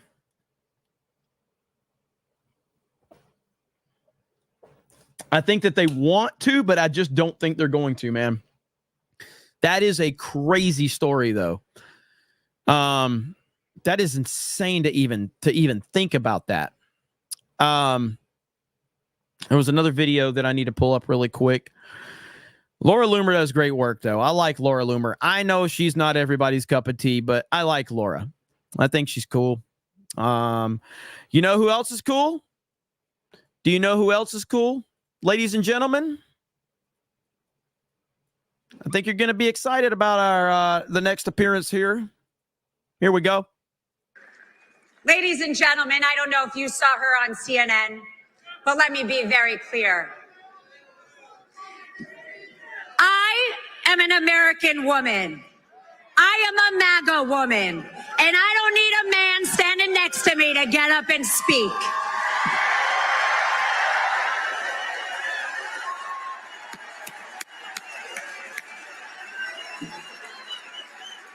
So while Ms. Harris is too busy trying not to giggle in front of the American people, I am going to get my hands dirty and help President Trump save this country. God bless you all. I love you. I figured that would get everybody pretty excited here in the chat. We know what the chat likes around here. Just a bunch of good people, good, hardworking American people. They love their Cobra Cast and they love Alina Habba. And I respect that greatly. B. Barrett says, did you know that TDS has gotten so bad in 8 years that it became a concentrated mass and formed a video game? What's up, B. Barrett? Thank you, brother. Now there's another video here that, by the way, sometimes a headline just makes your day. So for all the people that are having, if you're having a bad day, or if you need some positive news, people always say, Jeremy from Geeks and Gamers only spreads negativity. Jeremy only talks about negativity. Well, I've got some positive news to share with everyone. Are you guys ready for some positive news? Are you guys ready for some positive news? Ready? Here's the positive news right here. Daily Mail, the headline says, pedophile dies in car crash while being chased by cops in NYC hours after abducting and molesting girl 9 from a supermarket. There you go. Hopefully the little girl, though, is okay, because that's the worst part of it. Is the fact that it even happened is what's the terrible part. So obviously good news that, you know, that person's burning in hell right now, but it's actually sad as hell that some little girl actually had to go through that. It's actually disgusting. So piece of shit, burning in hell as we speak right now, exactly where you are. And I'm glad you're burning in hell. Pisses me off. Do you know what? If we actually had law and order in this country, there's a good chance stuff like that wouldn't be happening, especially at the level that it's happening right now. And that's the sad reality of the situation. But at least I'm spreading some positive news out there for all of you. So there you go. All about spreading the positive message. There was another video that I wanted to show you if I can find it. I've got a lot bookmarked tonight. A lot. All right, I saw this video, and I think we're going to watch this. The title of it is X was just banned in Brazil. Here's what to do. Hey, I'm just doing this video totally off the cuff. Have to say something. The Brazilian government just banned X, which means that the handle for the U.S. Embassy in Brazil at USAmbr. Kevin, I think you're going to get 100% agreement in the chat. I think you're going to get 100% agreement. Is now banned in Brazil. Brazilians can't even see the X account of the embassy, and the embassy has not issued a statement condemning what's happened, has not threatened sanctions, has not threatened the retrenchment of U.S. business interests, has not threatened getting rid of the $200 million in foreign government assistance to Brazil. Nothing. Just today, earlier, the U.S. Embassy finally, after, I don't know, almost a year of total silence, on just hours before the Brazil banned it, finally made a public statement about everything that's happened and said, we are monitoring the situation. They are monitoring it. They've been monitoring it. They have been behind it. They have been funding it. They have been coordinating it. Earlier today, I saw a picture of a Brazilian member of Congress in the United States saying he was a censored man in Congress. Well, do you know that the U.S. government actually funded the Brazilian NGOs the Brazilian think tanks who are part of the legislative development of these censorship edicts and who pressured Brazil's government not to create a carve-out for congressional parliamentarians because it would give a free pass for Brazilian members of Congress to spread misinformation online. So the U.S. government funded the pressure for the ability to arrest that politician. This is not a... Whoops. Damn it. They are monitoring almost a year of total silence. My bad. They are monitoring think tanks who are part of the legislative development of these censorship edicts and who pressured Brazil's government not to create a carve-out for congressional parliamentarians because it would give a free pass for Brazilian members of Congress. Stop being mean to me in the chat. Do you guys know how hard it is to stream and get sent super chats? Do you guys know how hard this is? So I would appreciate a little positivity in the chat. I'd appreciate you guys being like, hey, thank you, Jeremy, for streaming. We know this is a difficult job. We know that this is literally construction, what I'm doing right now. This is literally construction. So please be a little more appreciative in the chat. If that gets clipped and somebody's like, another streamer says that streaming's a real job. Look at that. To spread misinformation online. So the U.S. government funded the pressure for the ability to arrest that politician. This is not a case of Brazilian government gone rogue. The U.S. government sponsored it through the State Department, through USAID, through the National Endowment for Democracy, and about 100 different NGOs, university centers, legal scholars, and activists within Brazil, starting in 2018, starting in about October 2018. And first they came for the social media companies, then they came for WhatsApp and Telegram, and now finally they're coming for X. Now, they are between a rock and a hard place, which is why I believe the U.S. Embassy finally issued this pittance of a public statement hours ago before the ban that they're monitoring the situation. And this is because now there's a fire lit under their ass. And I'm sorry, but part of that may have been because I generated over 100 million impressions in the past 48 hours, specifically naming the U.S. Embassy. And I just went on Tucker Carlson specifically naming the U.S. Embassy. Now, to be clear, I'm not sure if it's the U.S. Embassy or it's the Western Hemisphere. What I know is it's the State Department and State Department dollars. And I have 1,000 of these people in Brazil with confessions that they were coordinating with the State Department while receiving State Department money to do it. Okay. So I don't know the specific wing of the U.S. Embassy because I don't have a security clearance. I'm not a member of Congress who can go in and get it. So I don't know if it's the Western Hemisphere aspect of the State Department or if it's directly at the embassy level. But the embassy is between a rock and a hard place right now because they want X to censor all Bolsonaro supporters, all pro-Bolsonaro sentiment, but they don't want to look like they're behind it. They are. And again, bring me in. I will show you the whole roadmap. And they don't want it to be, and they don't want themselves to have to be in the diplomatic crosshairs of it, of blessing the banning of an entire platform in a huge country on censorship grounds, because the other half of what the State Department does is pressure foreign governments for free speech. Because when there's a party they don't like in power, they promote free speech and sanctions countries for not having free speech because it doesn't allow the U.S. State Department network there to win an election or rise to power or galvanize political support. So pressure cannot let up. At this point, this late in the game, it is far too late for a semi-sympathetic, we're monitoring the situation from the U.S. Embassy. We need a full-throated disavowal, a full-throated condemnation. We need all of the U.S. State Department funded NGOs to sign solidarity letters that they oppose the Brazil's action. We need affirmative economic consequences. We need affirmative pullback we need sanctions. We need the total dismantlement of all foreign assistance to the Brazil economy. It is not enough to simply orchestrate this whole thing, fund this whole thing, and then at the very last minute try to wash your hands clean. Oh, we don't like what they did. You loved every single moment of it until about 48 hours ago when the fire started getting too hot with the PR blowback. Well, guess what? That's not going away. Hey, very good video. Very, very good video.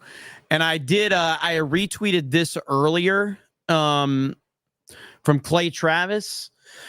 Clay Travis says, I doubt the NFL will do it, but it would be a strong move to support freedom of speech by canceling next Friday's game in Brazil over the banning of X in the country and playing Eagles-Packers back home in the U.S. U.S. reporters, teams, and players won't be able to tweet from Brazil. I don't think that the NFL would do it, but this is the NFL could send such a message if they did this. They would send such a message if they said, no, fuck you. But Roger Goodell is a fucking coward, so I don't think that that's going to happen. But this would send shockwaves if they did it. And again, as he said, I agree with Clay. I don't think they would do it. But man, it would send shockwaves if the NFL said, absolutely not. We will not do that. But I think there's like a less than a 5% chance the NFL would actually do that, unfortunately. Sadly. And that's where we are. God, man, what a disaster all this is. This is absolutely terrifying. I'm going to continue to talk about how scary all this is because it truly is. And it's not getting any better. Let's see here. What is this right here? I haven't heard this. Let me see what this is from Trump right here. It just did well. And then around the 13th, actually the 12th season, they put me into a poll with a real stiff named Mitt Romney, total stiff. He just can't help himself.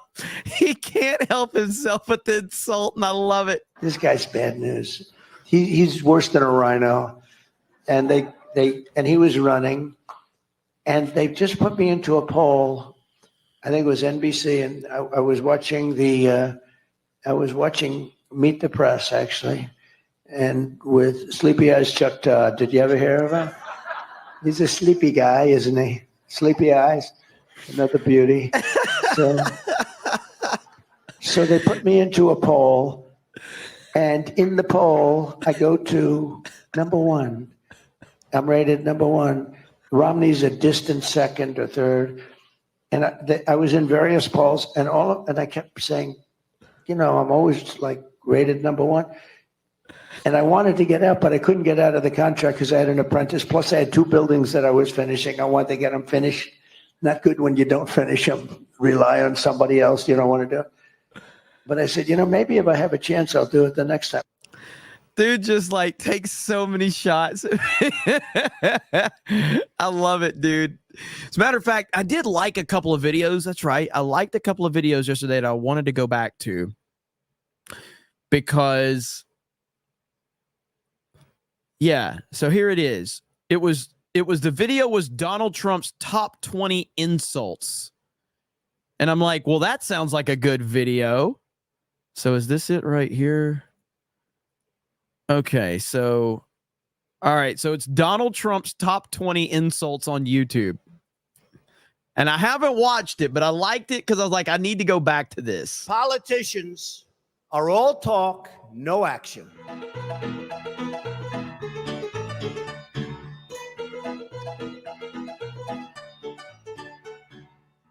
The politicians are going to destroy this country. They're weak and they're ineffective.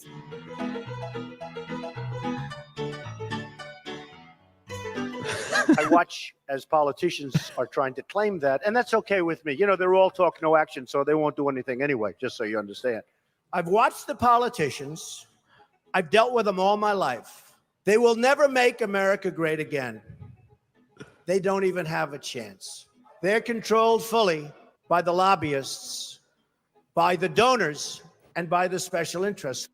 These politicians, they run and they run and they win, and sometimes they lose, and they keep running. That's all they do is run. Most of them don't know what they're doing. They just run. I just hate to see when people don't have common sense, don't have an understanding of what's going on, or perhaps don't want to know. Maybe it's campaign contributions, maybe it's special interests, maybe it's lobbyists. But for some reason, some people don't get it. And I don't think they'll be in office much longer. I really mean that.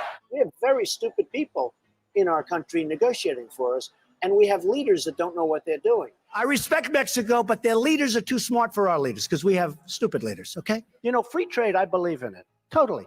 I'm a free trader. The problem with free trade is you need smart people on our side. When you don't have smart people, free trade is not a good thing. Free trade can be wonderful if you have smart people, but we have people that are stupid. We have people that aren't smart, and we have people that are controlled by special interests. I love how he says stupid. Have smart people, but we have a good thing. Free trade can be wonderful if you have smart people, but we have people that are stupid.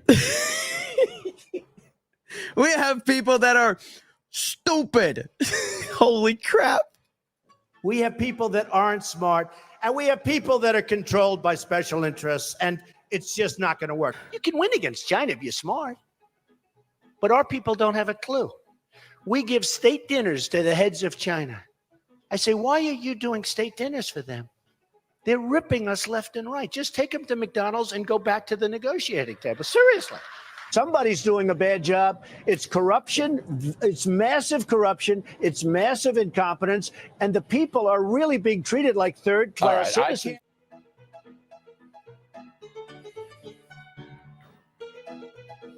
We have incompetent politicians, not only the president. Obama would get creamed if he ran again. I call Obama the 5-for-1 president. We get Bergdahl, they get 5 guys that they dream of, okay? We get a traitor, a no good, rotten traitor like Bergdahl.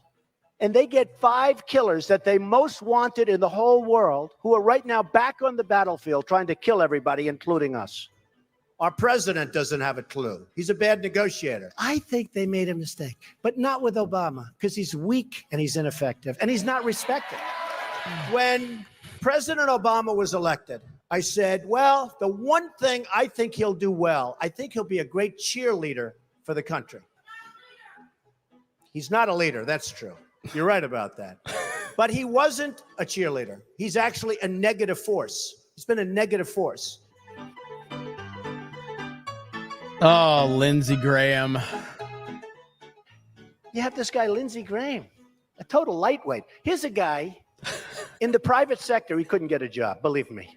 Lindsey Graham, your senator. What a stiff. What a stiff. By the way, he's registered 0 in the poll. 0. I couldn't care less about Lindsey Graham. He's registered at, I think, 0 in the poll. I don't know if it's the right number. Let's try it. 202 228 0292. I don't know. Maybe it's, you know, it's 3-4 years ago, so maybe it's an old number. 202 228 0292. He gave out his phone number. I remember that. So, I don't know. Give it a shot. Your local politician, you know, he won't fix anything, but at least he'll talk to you. He actually probably seems to me not as bright, honestly, as Rick Perry. I think Rick Perry probably is smarter than Lindsey Graham, but what do I know?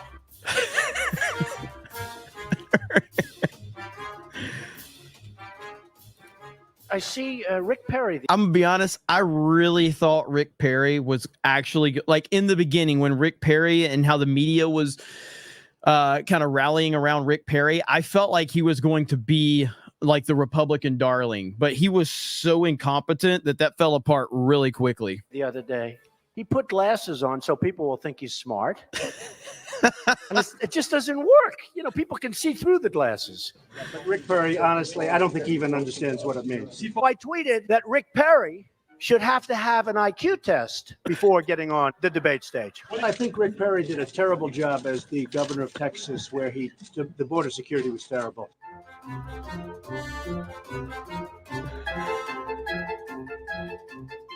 Hillary Clinton was the worst Secretary of State in the history of the United States. Hillary was the worst. Hillary Clinton's going to be a horrible president. I think Hillary would be a terrible president. She was the worst Secretary of State in the history of our nation. Why would she be a good president? I think she'd be a terrible president. Oh, boy. Little Marco. Rubio, he was unable to answer the question. Is Iraq a good thing or a bad thing? He didn't know. He couldn't answer the question. How are these people going to lead us? How are we going to go back and make it great again? We can't. They don't have a clue. Oh, Jeb. Jeb Bush, let's say he's president. Oh, yeah. All right, some of these must have been before the debate. So this video had to be before the debates because they're leaving out like classic insults from the debate. So I'm assuming this video was made before any of the debates happened because this is from like a long time ago. The last thing this country needs is another Bush. We've had it with the Bushes. You look at somebody like Jeb Bush. It took him 5 days to give a proper answer on Iraq. He was changing his answer every day. How is somebody like that going to negotiate? The poll just came out, and I'm tied with Jeb Bush. And I said, oh, that's too bad. How can I be tied with this guy? He's terrible. He's terrible. Bush is totally in favor of Common Core. I don't see how he can possibly get the nomination. He's weak on immigration. He's in favor of Common Core. How the hell can you vote for this guy? You just can't do it. I'm not a fan of Jeb Bush because Jeb Bush is in favor of Common Core and he's weak on immigration. Those are two bad things. Jeb Bush will never take us to the promised land. He doesn't have it. Oh, boy. I supported him. He lost. He let us down. But, you know, he lost. So I never liked him as much after that because I don't like losers. And he's the guy. I mean, he's supposed to be doing it. And I see him on television all the time. And he's always talking, but nothing gets done. He's a war hero. He's a war hero because he was captured. I like people that weren't captured. Okay? I hate to tell you. Do you agree with that? He's a war hero because he was captured. Savage, dude.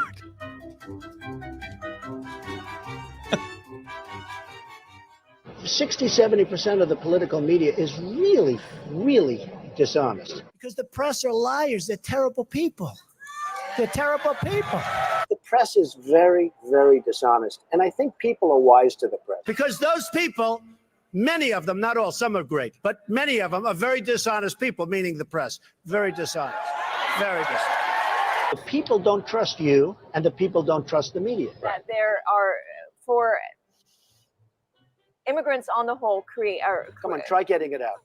Try getting it out. I'll get it out. I mean, I don't know if you're going to put this on television, but you don't even know what you're talking about. Try getting it out. Go ahead. That's one of my favorite ones, man. Don't trust you, and the people That's don't one of my trust the favorite media. ones. That there are, for immigrants on the whole, Come on, try getting it out.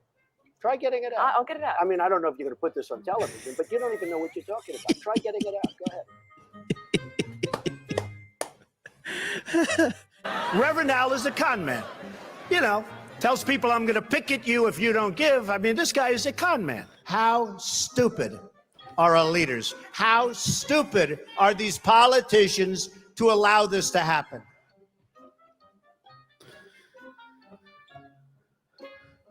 Stay in the race. Just stop being a jackass. I don't think he represents the Republican Party, and his views are way out of the mainstream of what Republicans think. Donald Trump doesn't represent the Republican Party. I think his remarks were offensive. Oh, man, these comments did not age well. These comments did not age well. An individual who has worn the uniform of this country, I was highly offended what Donald Trump said about John McCain. I think the comments he's made has allowed people that don't want to have a debate or talk about illegal immigration to distract from the very serious debate on hand. To make these extraordinarily ugly kind of comments is not reflective of the Republican Party. Trump is wrong on this. Donald Trump owes every American veteran, and in particular John McCain, an apology. The American people deserve better. Certainly presidential debates deserve better. I have just one word for Mr. Trump. Basta. Enough. Well, those were decent insults. Presentation on the video was pretty good, but I've heard he's got a lot better insults than that. He's got a lot better insults than that. I also always knew this was going to. I always politicians. Damn it! Always knew this. My God. Politicians. Always knew this was going to be a close race. There, fuck me. All right, so right here, I saw this video, and it's the night that Trump changed the world. Okay, the night that Trump changed the world. Here we go. Well, first, let me get a couple of these super chats. I apologize, I'm behind. Ben Giles, I got that one. Beefy McWhat now says DeSantis is the best governor. Leave it at that. I agree. Alan Tanasi says, I met a girl who was a Star Wars fan the other night. She told me Han Solo shot first. I responded, that's what Princess Leia said. We've got Chad Layton for 10 says, for the stress of streaming to help recharge the social battery. See, you guys understand. You guys understand how hard of a job this is. This is a very difficult job. Like, you understand what I just did? Like, I had to move my mouse and highlight Chad's comment. Now I have to move my mouse again and highlight the next comment. Look at that. Dawn, for your social battery, please quit complaining. You see what I'm saying? Like, you see the abuse I'm getting here? Like, I'm having to move my mouse and click a button. I have a very tough job. There's probably people. I feel guilty leaning into that meme because I feel like there might be people watching this stream that actually believe that I'm complaining, and I do not want anyone to actually think I really mean it because I have the easiest job in the world. The Bob that God made says, if we lose freedom here, there is no place to escape to. This is the last stand on earth. Ronald Reagan, 1964, really resonates these days. Absolutely. Absolutely. Let's see. Kyra for 25 says, hi, have you seen the video Donald Trump clip from every year 1980 to 2024? It is remarkable how much he has not changed at all. I think I have seen that video, but I will look that one up. I think I have seen that video though. Thank you for the $25. I appreciate that.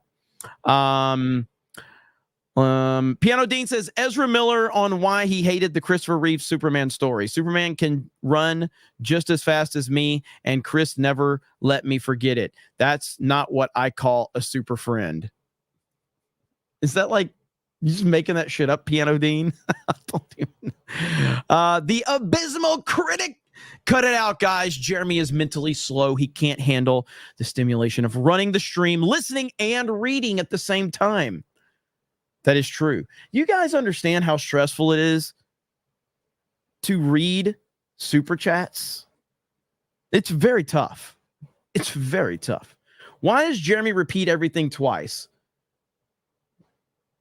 What are you talking about? I don't repeat everything twice. I absolutely do not repeat everything twice. So please don't say that. I'd appreciate it if you don't say it, okay? Mike Benz is a patriot. Thank you, Christine. I appreciate it. Mike Hill says they released the first poster of the Apprentice movie, and the release date will be a month before Election Day. I know, I heard about that actually. And it looks like that might be like their final kind of like Hail Mary, this Apprentice movie with Sebastian Stan, which is turning out to be it looks like it's going to be a disaster, but I guess we'll have to see. But I did hear about that. Gamer Garrett says, I went to my first Trump event in Wisconsin last night. It was a town hall format and had to be cut short, but if the event went great, packed house. Keep up the good work, Jeremy. Hail the 199. I am so happy to hear that you had a good time. That is fantastic news. Yeah, we did. We actually reacted to that town hall, and it did get cut a little short because I think Trump's schedule was a little off, so they had to cut it short. But I'm glad that you had a great time. That is super, super awesome to hear. Always happy when people get to go experience the greatness of Donald Trump. Mark of Reality for 5 on Rumble. Kamala keeps saying privileges when she should actually be referring to rights. Rights are not granted by the government. The government can only protect or abridge rights. She doesn't know what she's talking about. She's a very stupid person. That's ultimately what it comes down to. Okay, so Trump won't win the night that Trump changed the world. Knew this was going to be a close race, and it is close. It's still too early to know exactly how we're going to get the path to victory, but we're still confident that Hillary Clinton will be elected tonight. I've got a lot more ramifications. Oh, wow. For the Trump presidency. Brace for impact. New York Times now saying Chancellor Trump presidency is 92%. Race trade. Okay. Was going to win an electoral landslide. Not only is that not happening, it is entirely possible that Donald Trump is truly redrawing the map the way that he said he was going to. Huffington Post, what happened to your fucking... Dude, this is a great video. This brings back so many memories. And I mean, that election night 2016 is truly historic. And this really does bring back a lot of memories. The map the way that he said he was going to. Huffington Post, what happened to your fucking 98.4%? What happened to you? They said there was a 98.4%. And I keep picking on them. Well, that they leaves were not almost alone. 2% chance. They were not alone. All the fucking idiots in Washington and New York. Oh, you're worried about nothing. You're worried about nothing. You deal in probabilities. So what are the odds you're putting on the race right now? So right now we have Hillary's about a 75 or an 80% favorite. We have different versions of different versions of the forecast you can look at. So the system is corrupt and it's rigged and it's broken, and we're going to change it. Now, this will be True Rebel headquarters as Trump and his cronies begin their march against our freedoms. Sorry to keep you waiting. Complicated business.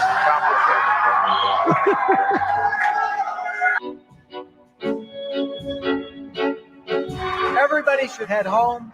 You should get some sleep. And I want every person across the country who supported Hillary. John Podesta. You know, somebody put a picture of Chester from Lincoln Park next to John Podesta. I don't know if you guys know that story. Feel free to look it up. That's a wild story right there. You know, that your voices and your enthusiasm means so much to her and to Tim and to all of us. But for people who don't have a relationship with God, that is your relationship or anybody else's relationship, what do they do? You're awake, by the way. You're not having a terrible, terrible dream. Also, you're not dead and you haven't gone to hell. This is your life now. This is our election now. This is us. This is our country. It's real. Last night, I congratulated Donald Trump and offered to work with him on behalf of our country. Donald Trump is going to be our president. Wolf, the scene here is so different than it was a few hours ago when people were happy and relaxed. I have been looking around the room at people who are stone-faced. Some of them have been crying. The scene here is so different than it was a few hours ago when people were happy and relaxed. There are people. Dude, so if you didn't experience this when it happened, I just need you to understand.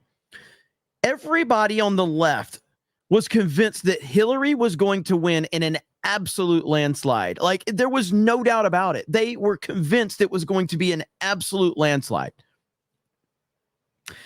And as soon as the election started that night, you started to see like, whoa, hold on just a minute. Things aren't going in the direction that were predicted by the mainstream media and all the pollsters. And the media starts freaking out.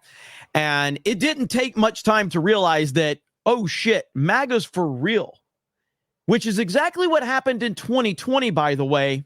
The difference is in 2020, we saw the same thing happen, and then suddenly they stopped counting. Who are just in shock, and they are just stunned at the idea that they were completely sure they were coming to this event to celebrate Hillary Clinton becoming the first female president, and now they are confronting the reality that they could be walking out of here perhaps expecting that Donald Trump is going to become president.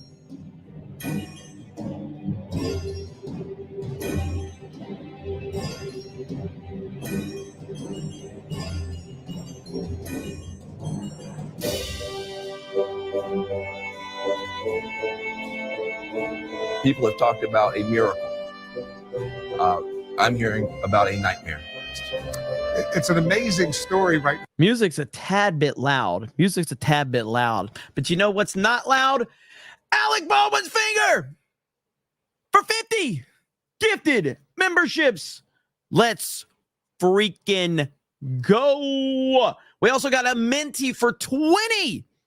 says, man, F. Bo Bergdahl. My friend's cousin was KIA searching for that a-hole before they realized he was anti-USA AWOL POS. Thank you, Aminti, and I'm sorry to hear that. I really appreciate your support. You're always here. You've been, Aminti, I feel like you've been here from like early on, like right at the beginning of Cobra Cast, if I'm not mistaken, and I really appreciate that. So many people have been here. By the way, Jessica told me I'm supposed to ban you, ABF, temporarily. So I'll make a deal with you, ABF. Okay? I'll make a deal with you. If you drop 50 more gifted memberships, I won't ban you. I'm kidding. But Jessica's very angry at you, okay? Jessica's very angry at you. Now, whatever happens, it is, Dana, a truly amazing story. One of the other things that's interesting is there are obviously millions of Americans who voted for Barack Obama in 2012 and voted for Donald Trump today, which is a fascinating thing given that Donald Trump is running as the anti-Obama in almost every possible way. I have no respect for women who voted for Trump, okay? Yeah, me too. I think so. Isn't she, now correct me if I'm wrong, chat, because I don't keep up with the Young Turks. What is her name? What is this chick's name? I don't know this chick. I see people talking about her all the time, but isn't she like pro, she's leaning towards becoming a pro-Trump now? Anna Kasparian, is that how you say it? Okay, Anna Kasparian. ABF says, tell Jessica to stop trying to cancel me. I showed her Rings of Power so she can write an article about it for the Geeks and Gamers website. You're welcome. Damn, ABF smacked me back. He's like, F you, I already dropped 50, and here, I'm doing work for you. All right, I respect that. But yeah, isn't she like leaning like, now she is now a Trump supporter, says Coop. Is she officially a Trump supporter at this point? Or has she just been like, she's just been kind of like trying to call the bullshit out? She's starting to wake up. She's moving to the center. Okay. A lot of different takes, but I know she's been, I don't think she's I haven't heard that she's officially a Trump supporter. I've just heard that she's been calling this stuff out. Poorly of them. And the reason why is because, look, I don't think that you're a single issue voter. I just think you're dumb. Okay? I think you're fucking dumb. This is, you know, she won every debate by all standards. Every debate. Every debate. She had the best ad campaign, the best ground game. This is a shot against meritocracy, I think, because she merited everything. And the normal way you standardize these things, she did what she's supposed to do to win. And Trump came in around the corner. Well, we're going to study this for a while. I think. Well, wow. Try the Civil War. There'd be a Ken Burns film on this. First of all, I don't think we should overlook the human element here either. If Hillary Clinton does win this, I mean, this is potentially, I mean, it's devastating. And so if Donald Trump is democratically elected and your son is serving as a Marine, you wouldn't trust his life under that commander-in-chief. And Kane said, I wouldn't. Oh, fuck off. Fuck off. Fuck off forever. Donald Trump created no new wars and went out of his way to keep the United States out of conflicts so that we don't have to send our military in for unnecessary bullshit wars so we can make politicians billions and billions of dollars. Fuck off forever. I hate these people. I despise these people with every bone in my body. She wants to sit there and grandstand off the military. Do you think that she's made a point to talk about how Donald Trump didn't get us into any new wars since then? No, because she never cared about the fucking military to begin with. God, these people. That's a pretty extraordinary thing to say. If you have a son in the Marine Corps and that you don't trust the commander-in-chief. The people in the military defend the Constitution. Well, America is crying tonight. I'm not sure how much of America, but a very, very significant portion. And I mean literally crying. Caught off guard that I wasn't in touch with the country I live in, and that maybe I am in a bubble when critics come out on social media and say, you don't know what the world's about. sadly, now I woke up and I thought maybe I don't. The question is Obamacare, the Supreme Court. Listen, I think this is a very consequential event. What we've noticed is there are a few more people streaming in. They've put on the music that we've come to expect from the campaign, what we've heard on the campaign trail for months, a little bit more upbeat atmosphere, but but the looks on people's faces still very glum. We've seen a number of people in tears. The woman who President Obama called the most. Just understand that Donald Trump is more popular now than he's ever been. And it's not even close. Not only that, he has Elon Musk on his side, who arguably is more famous than Trump, or at least right next to him. I personally think Trump is probably the most famous human being on the planet, and probably Elon Musk is like right there. I mean, you can't leave out people like I see, like when you bring somebody like Ronaldo up, like Ronaldo probably has the biggest fan base in the world, but he's not famous like Trump. He's not like every single person. Like there's probably people here that don't even know who Ronaldo is. You know what I mean? Ronaldo joined YouTube and in like a few days has 50 million subscribers, which is the craziest thing ever. He's got 50 million subscribers, which is insane. So it's just like, but we're talking about like from a global perspective. Everybody knows who Donald Trump is. Everybody knows who Elon Musk is. Elon Musk has, before he bought Twitter, I think he had over 100 million followers on Twitter before he even purchased Twitter. And so you've got RFK that's backing Trump. You've got Tulsi. You really do have the Justice League has joined Trump. So he's more popular than he's ever been. And he's got a mega team behind him of people. Most qualified person ever to run for the White House couldn't break through. The question remains, who can? Feels like the end of the world. Get your abortions now. Daniel's Corner says, you keep talking about internet famous people none of us know, Jeremy. Ronaldo is not an internet famous person, bro. Ronaldo is a worldwide sensation soccer player. He's probably the most prominent athlete in the entire world. This has nothing to do with social media. So, yeah, Ronaldo is not like, we're not talking like XQC here, okay? Ronaldo is next level. Ronaldo is the megastar of the world. And I'm not a soccer fan. I'll say soccer and the whole chat's going to yell at me, should be calling it football. But I know how big of a star Ronaldo and Messi are. They are it's insane how big of a stars they are. Because we're going to be fucked and we're going to have to live with it. This is the first time throughout this entire race where I'm officially shitting my pants. This is a different Earth today than it was 24 hours ago. It's a different place. Cause it just is different. If Trump wins, how about bursting into tears and screaming fuck for the next 45 minutes? Because I'm on this network and people know my attitudes about things. They come up to me and they're scared, depressed, despair, desperate even.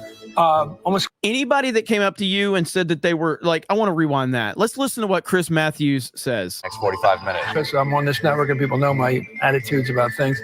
They come up to me and they're scared, depressed, despair, desperate even, almost clinging to me. If anybody comes up to me and tells me that they are depressed and despaired and nervous because Donald Trump is the president, I just turn around and walk away. There's literally nothing you can say. You're talking about an emotionally broken person that you can't fix. You can't help that person. If they are that emotionally broken that Donald Trump keeps them up at night and they cry themselves to sleep, there's nothing you can do there. White lash against a black president in part. And that's the part where the pain comes. It feels like we're trying to avoid the apocalypse and half of the country is voting for the asteroid. Is there a doomsday plan for a time like this? Am I right to ask about a doomsday plan? Do you see this as a doomsday scenario? Is that not since George W. Bush has there been a White House, a Senate, and a House of Representatives all from the same party? And then the FBI has stuck its nasty little nose in the middle of this. Plus the Supreme Court, who knows where that's going to... You know what we do? We go play hardball politics. We're gonna go after them in every conceivable way. And so they think I'm the enemy. Yeah, goddamn right I'm your enemy. You know, she was Hillary Clinton, the most qualified candidate, the best suited for the job, the best temperament.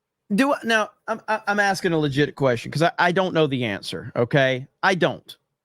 Do the Young Turks have any real influence? I'm asking a genuine question because I don't know.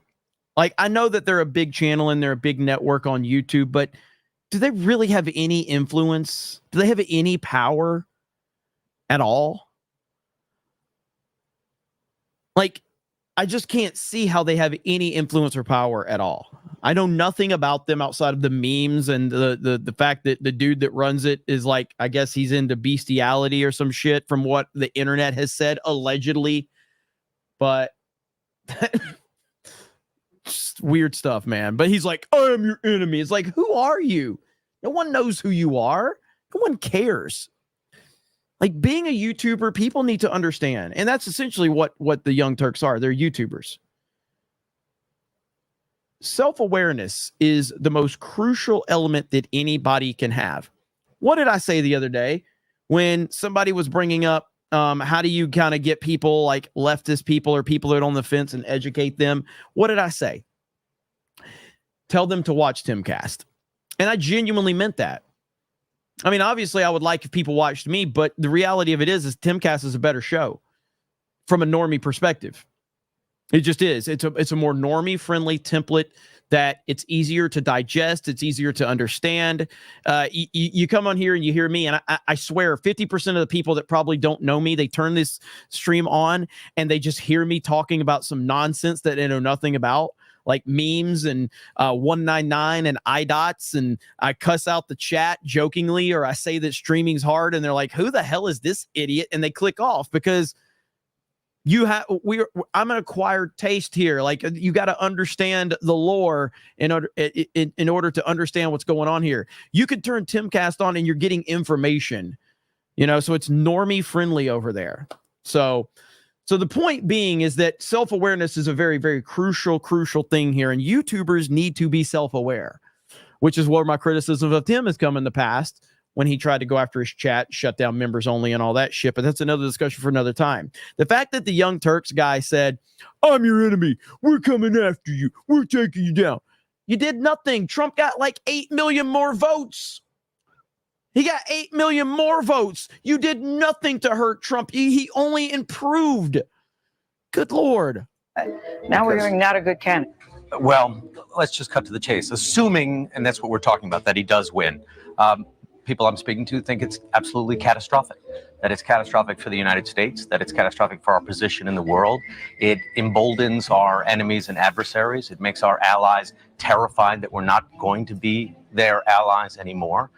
Most people think that this type of scenario happens, that if you imagine the United States as a nuclear warship, we stop.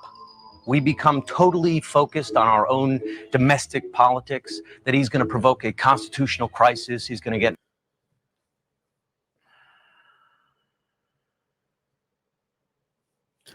Everything they said was a lie. Everything was literally the exact opposite. Everything they said that Trump was going to do, Trump did the exact opposite. My God. Unbelievable, man.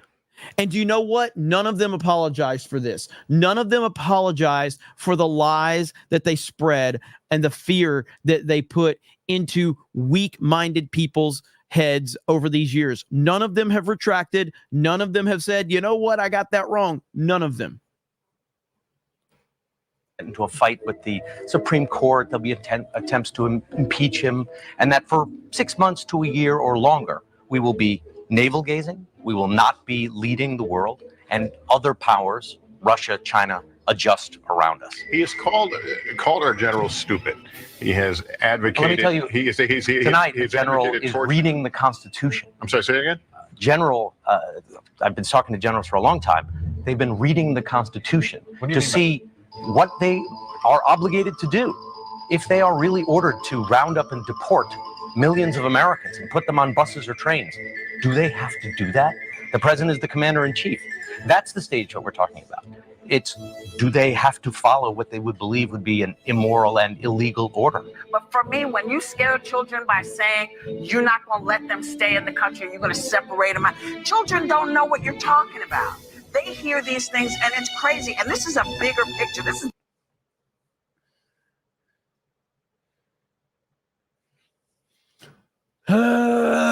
it's infuriating. It's infuriating. bigger than him. This ripples out in so many different, affects gay folks, gay marriage, transgender people. This has huge effects. Whether we are a nation who believes in people's rights as they are constitutionally guaranteed, whether we're a nation that believes in the rights as God has guaranteed, whatever you believe, no child should be afraid that their parents are going to be taken away because they're Muslim or because they're Mexican or because they're black. Everybody. Hey guys, you can never arrest a parent for breaking the law ever in Whoopi Goldberg's world. So let's say we have a father that commits a horrible crime, but he's a father. You can't take the father from his children, even though he literally created this horrible crime. He's got kids. So how could you do that? We can't take the father from his kids because he's a father. This is leftist logic right here. Good God. Body is crying and so upset, and it is the end of their world. You're thinking, where can I squeeze some more Democratic votes to make that up? My answer is, I don't know. I don't see it. Anderson, it's really a remarkable development, a historic development, what's unfolding right now. It's not over yet. We're watching every state, every electoral vote. Without a doubt, probably one of the most momentous nights in American political history, certainly modern American political history. It's hard to be a parent tonight for a lot of us. Jeez. You tell your kids, don't be a bully. You tell your kids, don't be a bigot. You tell your kids, do your homework and be prepared. And then you have this outcome, and you have people putting children to bed tonight, and they're afraid of breakfast. They're afraid of, how do I explain this to my children? I have Muslim friends who are texting me tonight saying, should I leave the country? I have families of immigrants that are terrified tonight. This was many things. This was a rebellion against the elites.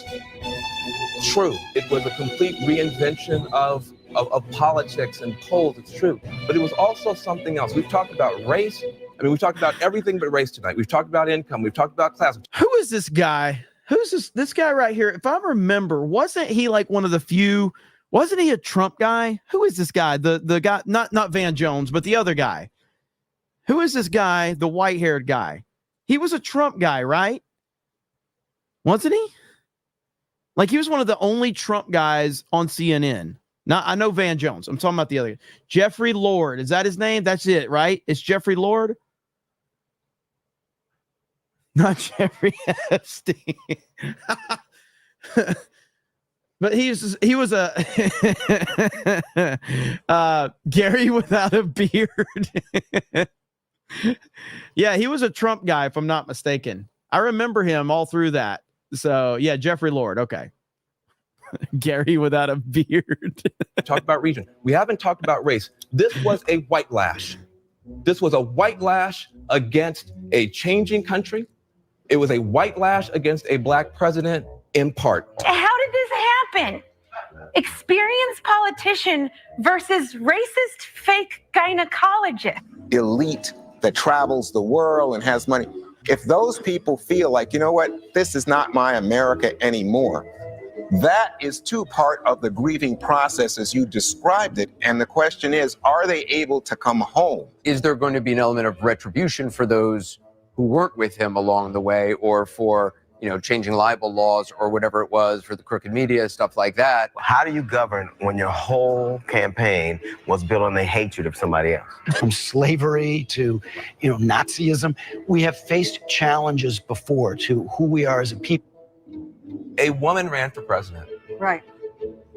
Probably She won't be the last. Well, she won't be the last, that's for sure. But probably the most qualified, by traditional metrics, person to run in generations.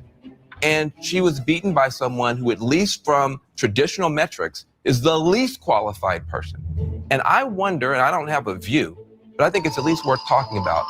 You are taught when you are a young woman, when you're a young person of color, when you're any kind of outsider, LGBT, that what you're supposed to do is be the best. Is to stack up all the credentials, go to the best schools, do all these great things you can separate, you can prove that you're worthy of these opportunities. And now you have an example of someone who did that to the nth degree and was just devastated. Yeah, but you can make it. Not true. That's not true. No one told her to go set up a private server. No one told her to delete 33,000 emails. No one told her. The music is crazy, dude. The music is like overkill, but it works at the same time. Like it's a really weird kind of like, it's a weird dynamic because like the music is really out there. But then you're like, you know what? Based on what we're watching, it kind of works. That you have to break the law in order to run for president of the United States. Nobody said that. No one said you have to go and become the Secretary of State and then cash in and make hundreds of millions of dollars from foreign countries who degrade women, who degrade blacks, who degrade homosexuals, and you keep that money and use that money to pay for your daughter's wedding. No one said you have to do any of those things. Yeah, to become the they're all bad. Let's start with Kentucky because we don't care. 73-25. That was pretty good though to kind of get a recap of all that. But that's the recap of election night 2016. Are we going to get a repeat of that? That is the question. And I don't know the answer to that. All right. This might not be a good thing to watch, but we're going to do it anyway. Tim Walz's wife is somehow more insufferable version of Jill Biden. I didn't know that was possible. How about you? Oh my God. I was not prepared for that. It only took a second.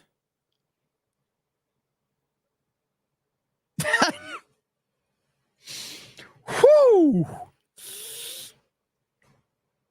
To mind your own business. Yes. And we certainly won't stand for Donald Trump trying to rewrite his record on reproductive health care. He tried that yesterday. Teachers, you can smell that a mile away, can't you? Yes. And in the classroom, we believe in telling the truth, right? So here are the facts, and there aren't any alternatives to these. Donald Trump is the one who took down Roe and put access to IVF at risk. That's a fact. And he's running on a platform. I just hope she keeps talking. Just like I hope Kamala keeps talking. Just like I hope Tim Walz keeps talking. That's the best strategy that we can ask for. We just need them to keep talking because they are all absolutely out of their minds. I can't believe how crazy these people are.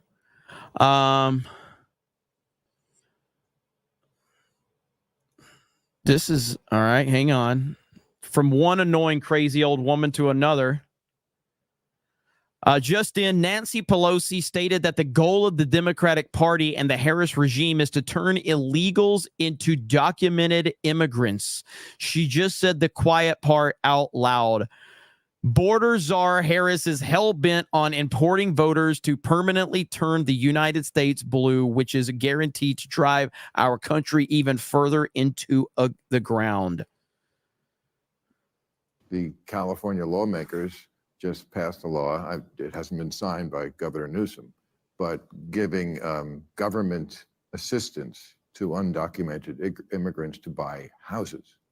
Mm-hmm. That's kind of a different place than the Democratic Party used to be on immigration. Is it not? I'm not going to say that's what the country's going to do, but that's certainly where California is. Well, let me just say, immigration had always been a bipartisan issue. I refer you to But not free houses. Well, that's not free housing. It's the American dream being available to more people. But I despise this woman so much. Like, I can't put it into words how much I despise this woman. There's no words that I can properly say on YouTube. understand this about immigration. The best speech on immigration was by President Ronald Reagan. This is the last speech I will make as President of the United States. I want to communicate a message to the country I love. And he talked about the Statue of Liberty and the beacon of hope it is to the world, and what America was preeminent in the world because our door was always open, and we will cease to be preeminent when we shut the door. Now, I don't do justice to the great communicator. Google it. It's a fabulous speech. And George Herbert Walker Bush continued in that respect for the... So she's building this case that we don't hate Republicans. We loved Ronald Reagan. We loved George H.W. Bush. We loved George W. Bush. We don't hate Republicans, but that Donald Trump guy, he's super, super evil. So it's not that we hate Republicans because we love Republicans. We just think that Donald Trump is a terrible person. That's the narrative that's being built right now. That's the narrative she's building. The diversity of America and the rest. California's always in the lead. Maybe others will follow that lead, but that's up to those states. But we're very blessed here with beautiful diversity. So you'd vote for this law? Excuse me? So you'd vote for this law? Well, I'm not familiar with exactly what it is, but making the American dream of home ownership available to all people is something we have to do for people who are here now. This is before you were a citizen. This is undocumented.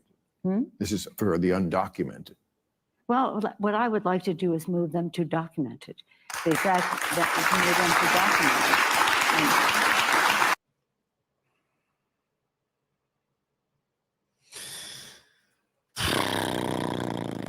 There's only one thing to play for that. Shut up, silly woman. Absolute insanity. But this is what they want. This is what they want. And this is what they're going for. There's no doubt about it. Holy crap. Unbelievable. Let's see. There's one other thing I wanted to show you guys. Let me read some super chats and then we'll get to the next one. Let's see where we at. I'll take that off screen here. I'll put that back on screen if that's what you want there. All right. Well, I'll read super chats. There's something for you to look at there. Okay. Beefy McWhat now for 20 says, we all know Ronaldo and Messi, but who remembers the real Ronaldo from Brazil, who actually knows who our best USA player, Christian Pulisic, our legends Alexis Lalas and Landon Donovan. I know the name Landon Donovan. It's crazy we idolize foreign players. I'm not a soccer person. I actually watch real football. NFL, college football, real football. Whoo, that's gonna get people mad at me right now. That's gonna get people mad at me. So, but I watch real football. I watch man's football. Oh man, I'm about to get an avalanche of hate from like soccer fans now. Oh, I'm about to get hate. Kevin Hunt says Whoopi Poopy left a fat log in granny panty diapers. Oh, none of us needed that image, Kevin. Kevin, we did not need that image. Don't ever do that, Kevin. That is horrible. That is horrible. All right. All right. Ant says Trump Vance 2024. Thank you. None says couldn't be the revolt that it will start. Slain Hope says they want to take Trump out behind closed doors. Pork Chop Express says they hate you. Train like it. Dan Vass Sugar Mama says, wait, they have to throw that case out. That case they talked about stuff that he actually was immune because he was president, and it's a mistrial. They're gonna pull every trick they can. Gerald Armstrong says Tulsi or Haba. Not even close. Haba. Not even close. Haba for me. The Admiral says, just bought a pair of high-top Trump shoes. Will create an X account to message you, D-Day Cobra. What's your size? I'll go back and check tomorrow. Chat, let me know. What? size 12 for me. If you're serious, I will take some of those Trump high tops. Size 12 for me. Let's see here. Jimmy Gomez says, Jesus called out the child abusers. Jeremy's eyebrow says, I ran out of stuff to say, but here's $2.01. Well, I appreciate that. Shadow Sand says, but Jeremy hates compliments. Make it make sense. I truly hate compliments. Please don't compliment me. Continue to talk shit, please. B-Rad says, Tim Walz likes to spread misinformation on his tipples. Foosball fan says, so is Maduro just president of Venezuela now? I don't know. I agree with Jeremy, a homosexual. Recharge your social battery. Thank you. Fuck you, ho says, the elite seek our silence, but our voices endure. Sweet Potato Knight says, I like to speak to your manager. The chat is always right. Do tech better. Krista is always right. Do super chats better. Give us Dan Vask, you boomer. Dan Vask is banned from here. Magnum Norris says, Camel Toe loves the smell of that muff over corpse of JB. Smells like victory. God dang. Ghost Crusader TV says, Mark Cuban has a poll up on X that needs our attention. Let's see what we got here. Mark Cuban. Let me see if I can find it. Oh yeah. I've already voted for it too. There it is right there. Whose persona and character would you like to see young children grow up to have? Donald Trump is winning now. I'll retweet that one for him. There you go. There, retweeted there. There you go, Mark. Let's see how that one turns out. So Trump is winning, and he will win. So there you go. Maximus BT says, where are my breets at?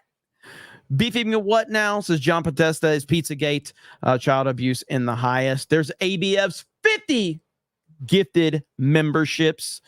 Troy News says, I was devastated when Hillary lost in 2016. I couldn't believe anyone could vote for Trump. Then I watched an entire Trump rally and realized this man loved America. Greatest president of my lifetime. That's what I like to hear, man. That's what I like to hear. And I think there's a lot of stories out there. I think there's a lot of stories of people that are just like that, where they were kind of tricked into hating Trump. And then all you need to do is listen to Donald Trump. And you'll realize why the American people love the man. Like it's just that simple. So like right now, right here, I played this earlier. How can you not love this guy? Here we go. How can you not love this guy?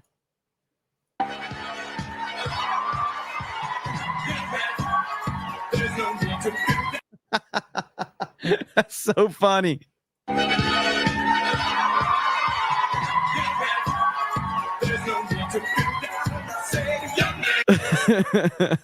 I'm gonna share it right now. I'm gonna share it. Retweet. Boom.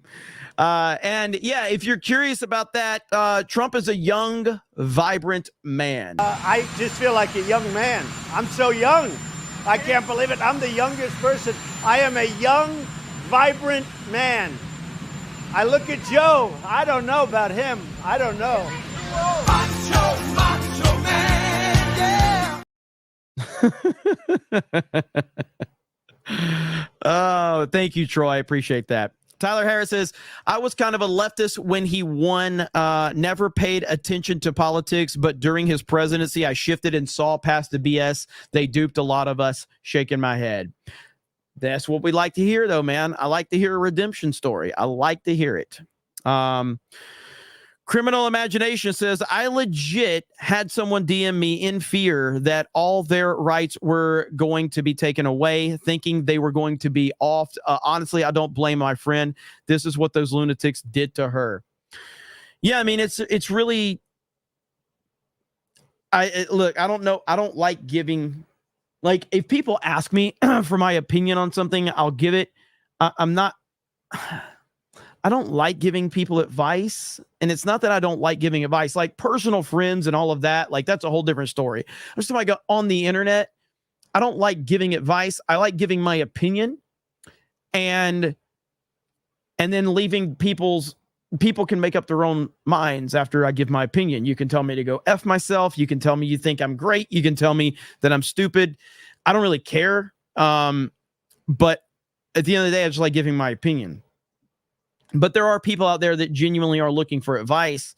And if you ask me stuff, I'll obviously give you a genuine answer about what I think.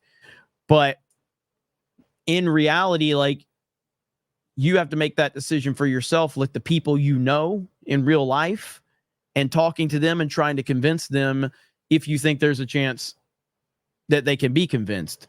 Trying to think of, like, I don't know of a ton of people in my life, personal life, that are like unhinged to the point where I don't feel like I'd have a conversation with them. I mean, I try to stay away from a lot of like certain divisive topics with like family and stuff like that. Now, I guess my philosophy in life has always been that when I have a friendship or any type of relationship with another person, they determine the rules of the relationship, and I follow those rules. So like people on my team, for instance, like if people on my team, if I don't know anything about anyone's personal life, then I'm not going to ask about your personal life. I'm never going to get involved with it because it's not my business. Now, if you come to me and you involve me in that because you want my advice, totally fine. I'm willing to have a conversation with you. But then if I come back to you and say 3 months and I do a follow-up like, hey, you remember that thing we talked about? What's going on? And if I get shut out, well, then I'm like, well, okay, then I understand you're rewriting the rules here. So I'm never going to overstep my boundaries with people, but that's just how I've always been. I'm pretty laid back when it comes to that shit. But sorry to hear about your friend going through that shit. Let's see. Beryl Titor says, man, I don't know since when I'm a member, but it wouldn't surprise me if ABF shot me when I wasn't looking. 199 from ARG. Hey, thank you. Thank you. John Murdoch becomes a new member. Thank you. Jose M, gifted membership. Thank you. Ghost Crusaders TV says, Jeremy, did you see the video of the soldiers that took over a hotel in NYC? Loomer says they are there for Trump sentencing directly to Rikers. Yes, I did. We covered that a little bit earlier in the show. SBZ says, Jeremy promoting Tim Cass is a solid proof that he's gay. Let's see. 1992 space movie. Really good movie. Really good movie. Just remember, everyone, they are the party of trust the science. They don't spread misinformation that could end up in an assassination attempt. Absolutely not. They never do that. They never do that. Dom H with 5 get the memberships. Let's go. 3 for 20 says, sure, Nancy. F my 34-year-old son, employed, married, 2 kids, 750 credit score, and saved down payment, who still can't buy a new house. Sure, put more carrots on the stick for illegals. God, these people hate everyday Americans. You are 1,000% correct. They don't care about that. They don't care. Like, it's the same, like, I talked about it with like how, you know, with the Rumble, you know, deal, like Rumble, and how I like Rumble. Rumble's been good to us. You know, we're working with them and everything. But yeah, like Rumble, I think Rumble would have like offered Geeks and Gamers a deal if I would have never put Rumble on the platform. Because the whole point was, well, why do we need to worry about them? They're already here, so we don't need to give them a deal. But my thing was, the people that want to watch us on Rumble should have the opportunity to watch us on Rumble. And I don't need to dangle a carrot out there for, I hate like business dealings and shit like that. I'm a straight shooter. I'm a handshake deal kind of guy. Look you in your eye, you look me in my eye, we shake hands, we make a deal, all good. I don't like the whole, like, you know, negotiation bullshit. I fucking hate it. I can't stand it. It's probably why I'm not a better businessman, because I hate that shit. But point being is that that's the same mentality that politicians have. It's the same thing as, like, remember, like back in the day, if you were a DirecTV customer and you'd been with DirecTV for like 8 years and you had to pay for any fucking thing you wanted. But if there were new people that DirecTV wanted, they would offer them every fucking thing for free. Oh, you can get HBO and Cinemax and Stars for free, and you can get the NFL Sunday ticket for free if you're a new customer. Well, what about the existing customers? What about the people that are here? What about us? Why don't you take care of who's here? And of course, now DirecTV is at a point where I don't even know if they're going to survive anymore because they don't take care of the foundation. That's what Democrats and a lot of Republicans have forgotten about them. They don't care about taking care of Americans. They don't care about taking care of the foundation. They don't care about taking care of what's at home. They just want to worry about, we've got to go to this country and save them from this, or we've got to do this. Fuck that. Take care of people in America. Take care of Americans. Make laws and make rules that benefit Americans. Fuck everybody else. Nobody gives a shit about them. Or you'll become DirecTV or Blockbuster Video. And eventually, if you're so focused on everything else except of what's taking care of you, eventually you will fall. I can't believe that all made sense. That all made sense. Can you believe that? You guys are wondering, like, where the fuck is he going with this? The fuck is he talking about? And I brought it home. Brought it home, baby. All made sense. G&G Play Highlight says the World Cup should ban Brazil unless they stop their ban on X, but they won't do it either. They are all in the progressive ticket. It's true. It's true. You did it, Jeremy. You made the whole point. No comprendo, says parents to jail for not transing kids. Hypocrites. Really Now says, could you imagine that yelling at you every day, talking about Tim Wall's wife? No. Ira Browner says, there goes my eardrums. Also, she sounds not smart at all. Slain Hope says, to quote the scholar, Naruto, believe it. No comprendo says, Mexican soccer mascots are full of furries. I didn't need to know that.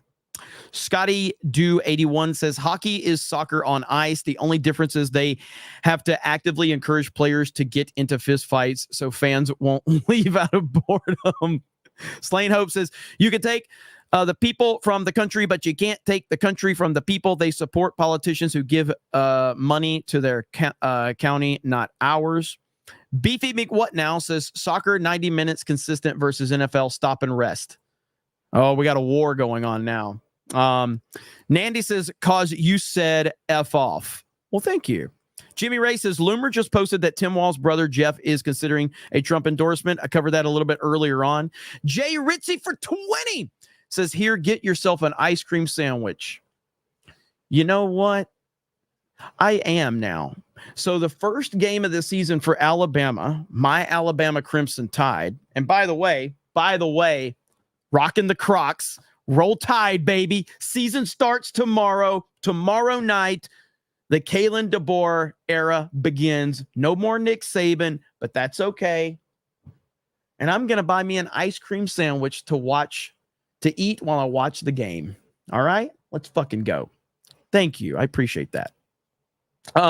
Gen X Cynic says, I agree with Jeremy. While I don't take interest in sports as a rule, I don't have anything against most of them, but I make an exception for soccer. It just sucks. Big Mike's sweaty femballs. God. Big MAGA Bulge says, the story of Tim Wall's swallowing horse come true. I'm going to be honest with you. I have not looked into that story because it's so fucking disgusting. I don't want to even know the answer. So I don't know if it's true or not. I have no idea. All right, let's see where we're at. Vault 95 says, Jeremy, your thoughts on the criminal aliens being imported into the U.S., Europe? Are they being brought in since they already come from dictatorship and are easy to control, replacing freedom lovers? 100%. Like, that's the whole point. That's the whole point of the left is, and not even just the left, but a lot of the right, they want to control. They want people to control. This is why they have everyone embracing their mental illness. Mod Eric says, we are a republic. You Kamala nitwit. Sorry I had to get so mean, but she is running for president and does not realize we have a piece of paper protecting the individual from the mob rule. Agreed. B. Barrett says, illegal immigration has gotten so... Oh, I got that one earlier. Let's see. Clowns in Hollywood says repost if you like Trump 2024. Also love your content. Well, I appreciate that. B. Barrett got that one. Vault 95 says some history for you, Jeremy. In the 1930s, France had a socialist government and was in permanent fear. The army was conservative and would take over. The government refused to let them modernize. Unhinged derangement. B. Barrett says, so no more gay tweets from Dan. Got to be honest, I'm not seeing a downside here. Johnny the Whiz Kid says, do not forget how MAGA supporters were treated. So many were ostracized, demonized, canceled, physically assaulted, and even killed because the media is responsible for brainwashing so many to hate us. Very true. Vault 95 says, could you imagine how bad things would be right now if Trump hadn't won in 2016? No COVID, wake up, and would be in the middle of World War III. Billions dead and everyone believing the propaganda. Trump 2024. That's very true. Bronsonite says, Jeremy, have you played the Freedom Drug ad parody Nicole Shanahan put out from RFK Jr. campaign? No, I need to look that up, but people are talking about it. BizJack says, pet kitties, grab titties, spend fitties. Thank you. Over on Rumble. Let's see where we're at. I guess you guys are enjoying the picture of Alina Habba being up. Jeremy's eyebrow says, some weirdo said he would give me $5 to send D-Day Cobra if I licked his toes. Stay safe out there, folks. What?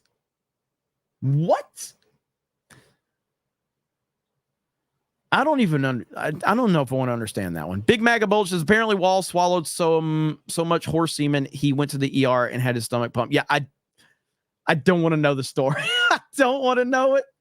Archer Blade says, just tried burger place Trump ate at in Tokyo. Munch's Burger, double pulled pork burger. It was delicious. That sounds really good, actually. Let's see here. All right, so we're caught up. D-Day Cobra has good toes. What is happening in this chat? We are a very respectable, highly respectable political commentary show around here. Okay. I don't need you guys making people think we're a bunch of degenerates around here. Okay. So let's just chill out with a lot of that. Okay. Let's just chill out with a lot of that. Okay. Do you mind? By the way, just so you guys know, I do want this. I have this channel was the D-Day Cobra Clips channel. This is where I'll be putting uploads and shorts. So this is this D-Day Cobra channel is a live stream channel only. Cobra Cast has completely taken over. Jeremy Prime is going to be a whole different ball game. Regular uploads, stuff like that. So just wanted you guys to be aware of that. Hailstorm put this right here. Hailstorm put this. Let's see. So in Brazil, we have this spider that when it bites you, it doesn't need to bite you in the dick. Like it bites you anywhere. Like your dick gets rock hard for like many hours and you can die. What? Yeah, it's the banana spider. Why does it make your dick hard? I don't know. I don't understand. I'm not a spider scientist, but in Brazil we have up stuff, man. So I understand there's cultural differences, okay? But like in America, we call what you call a banana spider an attractive woman. Okay? So I don't know if there's like a cultural difference. Got married to a banana spider. I went out with a banana spider. No, it's an actual spider with an actual like that lives amongst the. It's a spider that can be found in the banana tree. That's wild. That's wild. Yeah. So that's the Jeremy Prime channel. That's going to be the channel where I do regular uploads. There will be political. They're going to be pop culture and everything. Obviously, I got Geeks and Gamers. I know it's another channel. I know you guys get mad at me for this, but I got to. Okay, I got to. I'm playing the YouTube game. That's what we have to do. So if you're mad at me, I get it. You can tell me to go F myself, and I'll tell you you're probably correct on that. But that's the reality of it. So we have gone 2.5 hours tonight. Another Cobra Cast in the books, ladies and gentlemen. I got a couple more. Hang on. Let's see. Slain Hope says this screen is taking its toll on Jeremy's eyes. The Under Armour Gamer says, Bama about to get rolled. Just like you get rolled by your boyfriend. Coop says, Bama won't win a game this year. Sorry, little bro. Okay, listen. I don't know why you guys have to be mean to me the night before a football game. I don't know if you guys understand. I know there's a lot of people that don't play sports or don't pay attention to sports. We don't disrespect each other with sports talk. Okay. We're actually really nice about it. Like, hey man, I wish your team well. I hope everything goes great for your team tomorrow. I just really hope that everything works out for you. That's how sports talk goes. Okay. So I'm going to ask you guys to let's dial back. Let's dial back the emotionally charged language. Okay. And let's be a little more respectful. Oh man, John Underwood, Stone Cold John Underwood is in the house with a 1999 and says nothing. Grab Potato says, what's your most hated football teams? I hope they win. I don't know if I want to tell you guys what my most hated football team is. Can anybody guess? Can anybody guess? Who's my most hated football team?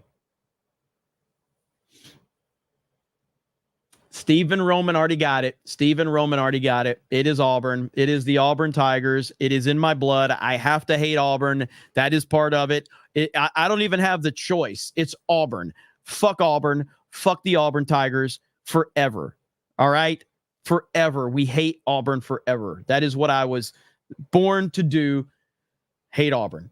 Here's a question, though. Who's my second favorite college football team?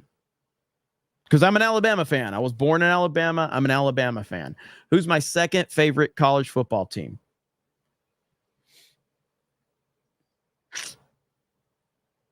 Somebody said the Patriots. You don't know college football. I'm JMS. Got it. Florida Gators. That's right. Florida Gators. Florida Gators. That's right. Eric K says War Eagle, best running back ever, Bo Jackson.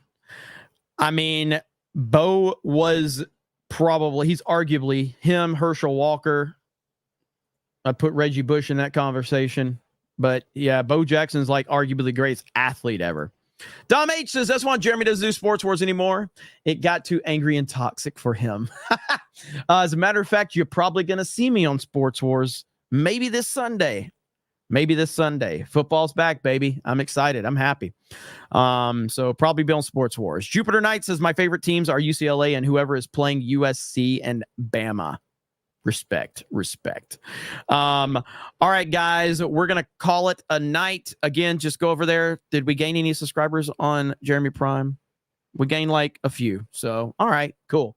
Anyway, I appreciate you guys. I hope you all have a great night. This has been an awesome stream as always. Gen X Cynic says, I may not know much about sports, but I know Jeremy is gay. Play Fortnite now. If I go live on D-Day Cobra Gaming, it'll be a little while because I have something I have to tend to. But if I do, it's going to be Black Ops 6. I'll be playing the Black Ops 6 beta. So that's what I'll be playing. So with that said, D-Day Cobra Gaming is where I'll be playing if I do. And I have been playing it. Stone Cold John Underwood for 20. So sorry I didn't message today. All that was watching. Let's see. God, it keeps jumping on me. All that much was watching high school football. It's the start of the season since my daughter's in high school now. Hey, man, I'm a football guy. So I'll be on Sports Wars. I'm actually going to be making videos for Sports Wars and everything. So again, man, I'm on so many channels. I can't keep up with shit anymore. It's absolutely insane how much we have going on. Piano Dean says VP Harris on ETs. Let's see.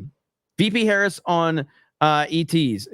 Joe and I couldn't disagree more on our aliens policy. Oh, extraterrestrials. Let's just say if I'm POTUS, no one from another plant will mention me in a diary. Piano Dean actually sent me merch. You know that? Like, he sent me merch. Like, with his stuff on, like a t-shirt and everything. It's the greatest thing ever. By the way, I've got to go to my P.O. box tomorrow. So, Paul says Jeremy Prime. Yeah, so Jeremy Prime is the name that I used to go by, and then I just kind of started going by another name, I just started going by D-Day Cobra, really. D-Day Cobra's always been the name I go by, but Jeremy from Geeks and Gamers is what they always called me.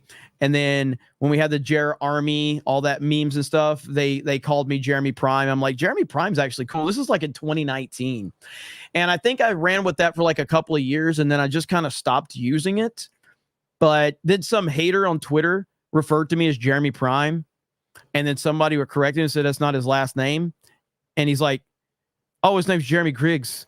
I thought his name was Jeremy Prime. I'm like, you thought my real name was Jeremy Prime, you fucking retard? Like, what are you talking about? Shockingly enough, PewDiePie's real name ain't PewDiePie. I know, it's crazy. XQC's name's not XQC. I Show Speed, his name is not I Show Speed. Good Lord, man. He thought my name was Jeremy Prime, so I'm like bringing it back. So there you go. Dan the Man says, Jeremy, if I stream the Bama game, will you Rumble rant me? I will not be on the internet when the Bama game's on. I will be focused on the Bama game, watching on my big screen TV with surround sound, eating pizza, and just being fat and miserable watching football. I'll be eating pizza, drinking soda, probably. I might drink water. I have been drinking a lot more water. But, yeah, I'll be doing that. I'll be laid back in the recliner, eating pizza, getting fat, and just being lazy as fuck. So, basically what I do on stream every day, except I don't get to eat pizza on stream. So, dang, pizza sounds good right now. Yes, it does. Pizza's always good. Living life, says Bull Bear. That's right. Living life. Let's see. Coop says you forgot my other super chat. And I didn't even hang on. Where's it at? And I even corrected because you said super gesh. But I said super chat because I was being nice to you. So there you go.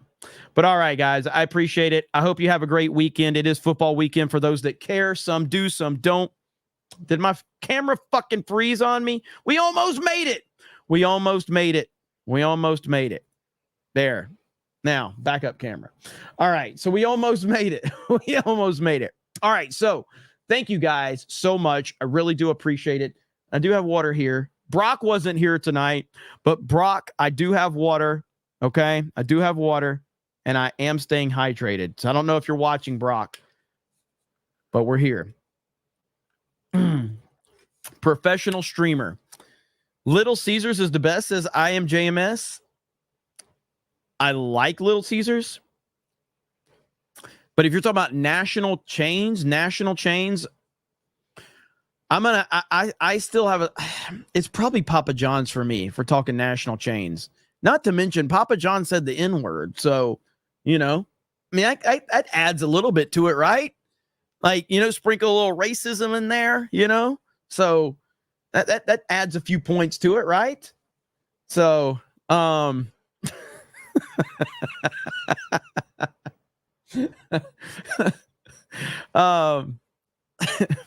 John's is based. But Jay Hellstrom says Papa John sucks. They don't put enough sauce on the pizza. You just request more sauce. But I do like Little Caesars. What is that? What is the Little Caesars pizza? The extra most bestest or whatever it's called. Do they still have that at Little Caesars? Is it called extra most bestest or whatever? What up, Linko Kenobi? I see you in the chat, bro. If they still have the extra most bestest, that's what I'll get tomorrow. Okay, that's what I'll get. I'll get that. By the way, keep this in mind. I don't have any official announcements to make right now, but memberships the whole like premium, which we're going to be calling, like 199, probably like elite or gold or something like that. That's coming back to geeksandgamers.com. Okay. And we'll be utilizing Local's infrastructure, but all of it, like D-Day Cobra, Geeks and Gamers, we're going to be doing a ton of exclusive content over there.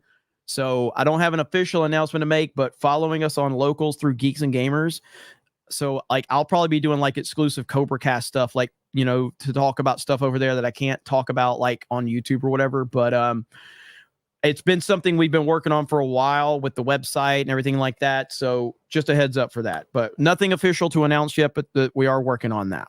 So with that said, thank you guys so much. I do appreciate it. I hope you guys have a great night. Have a great weekend, and we will talk to all of you later. Hang on. Did I miss any super chats? Make sure. Oh, I did. No, I didn't. Nope, we're good. Okay. I needed to make sure I didn't, I would never leave the people hanging. So you guys have a good night. We'll talk to all of you later. Bye, everyone.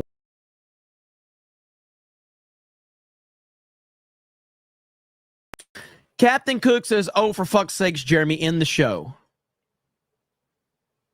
Now I'm going to go another 10 minutes. Now I'm going to go. We're going to go 10 more minutes. I'm just kidding. All right, I'm out of here, guys. I love you all. Have a good night. We'll talk to all of you later. Bye.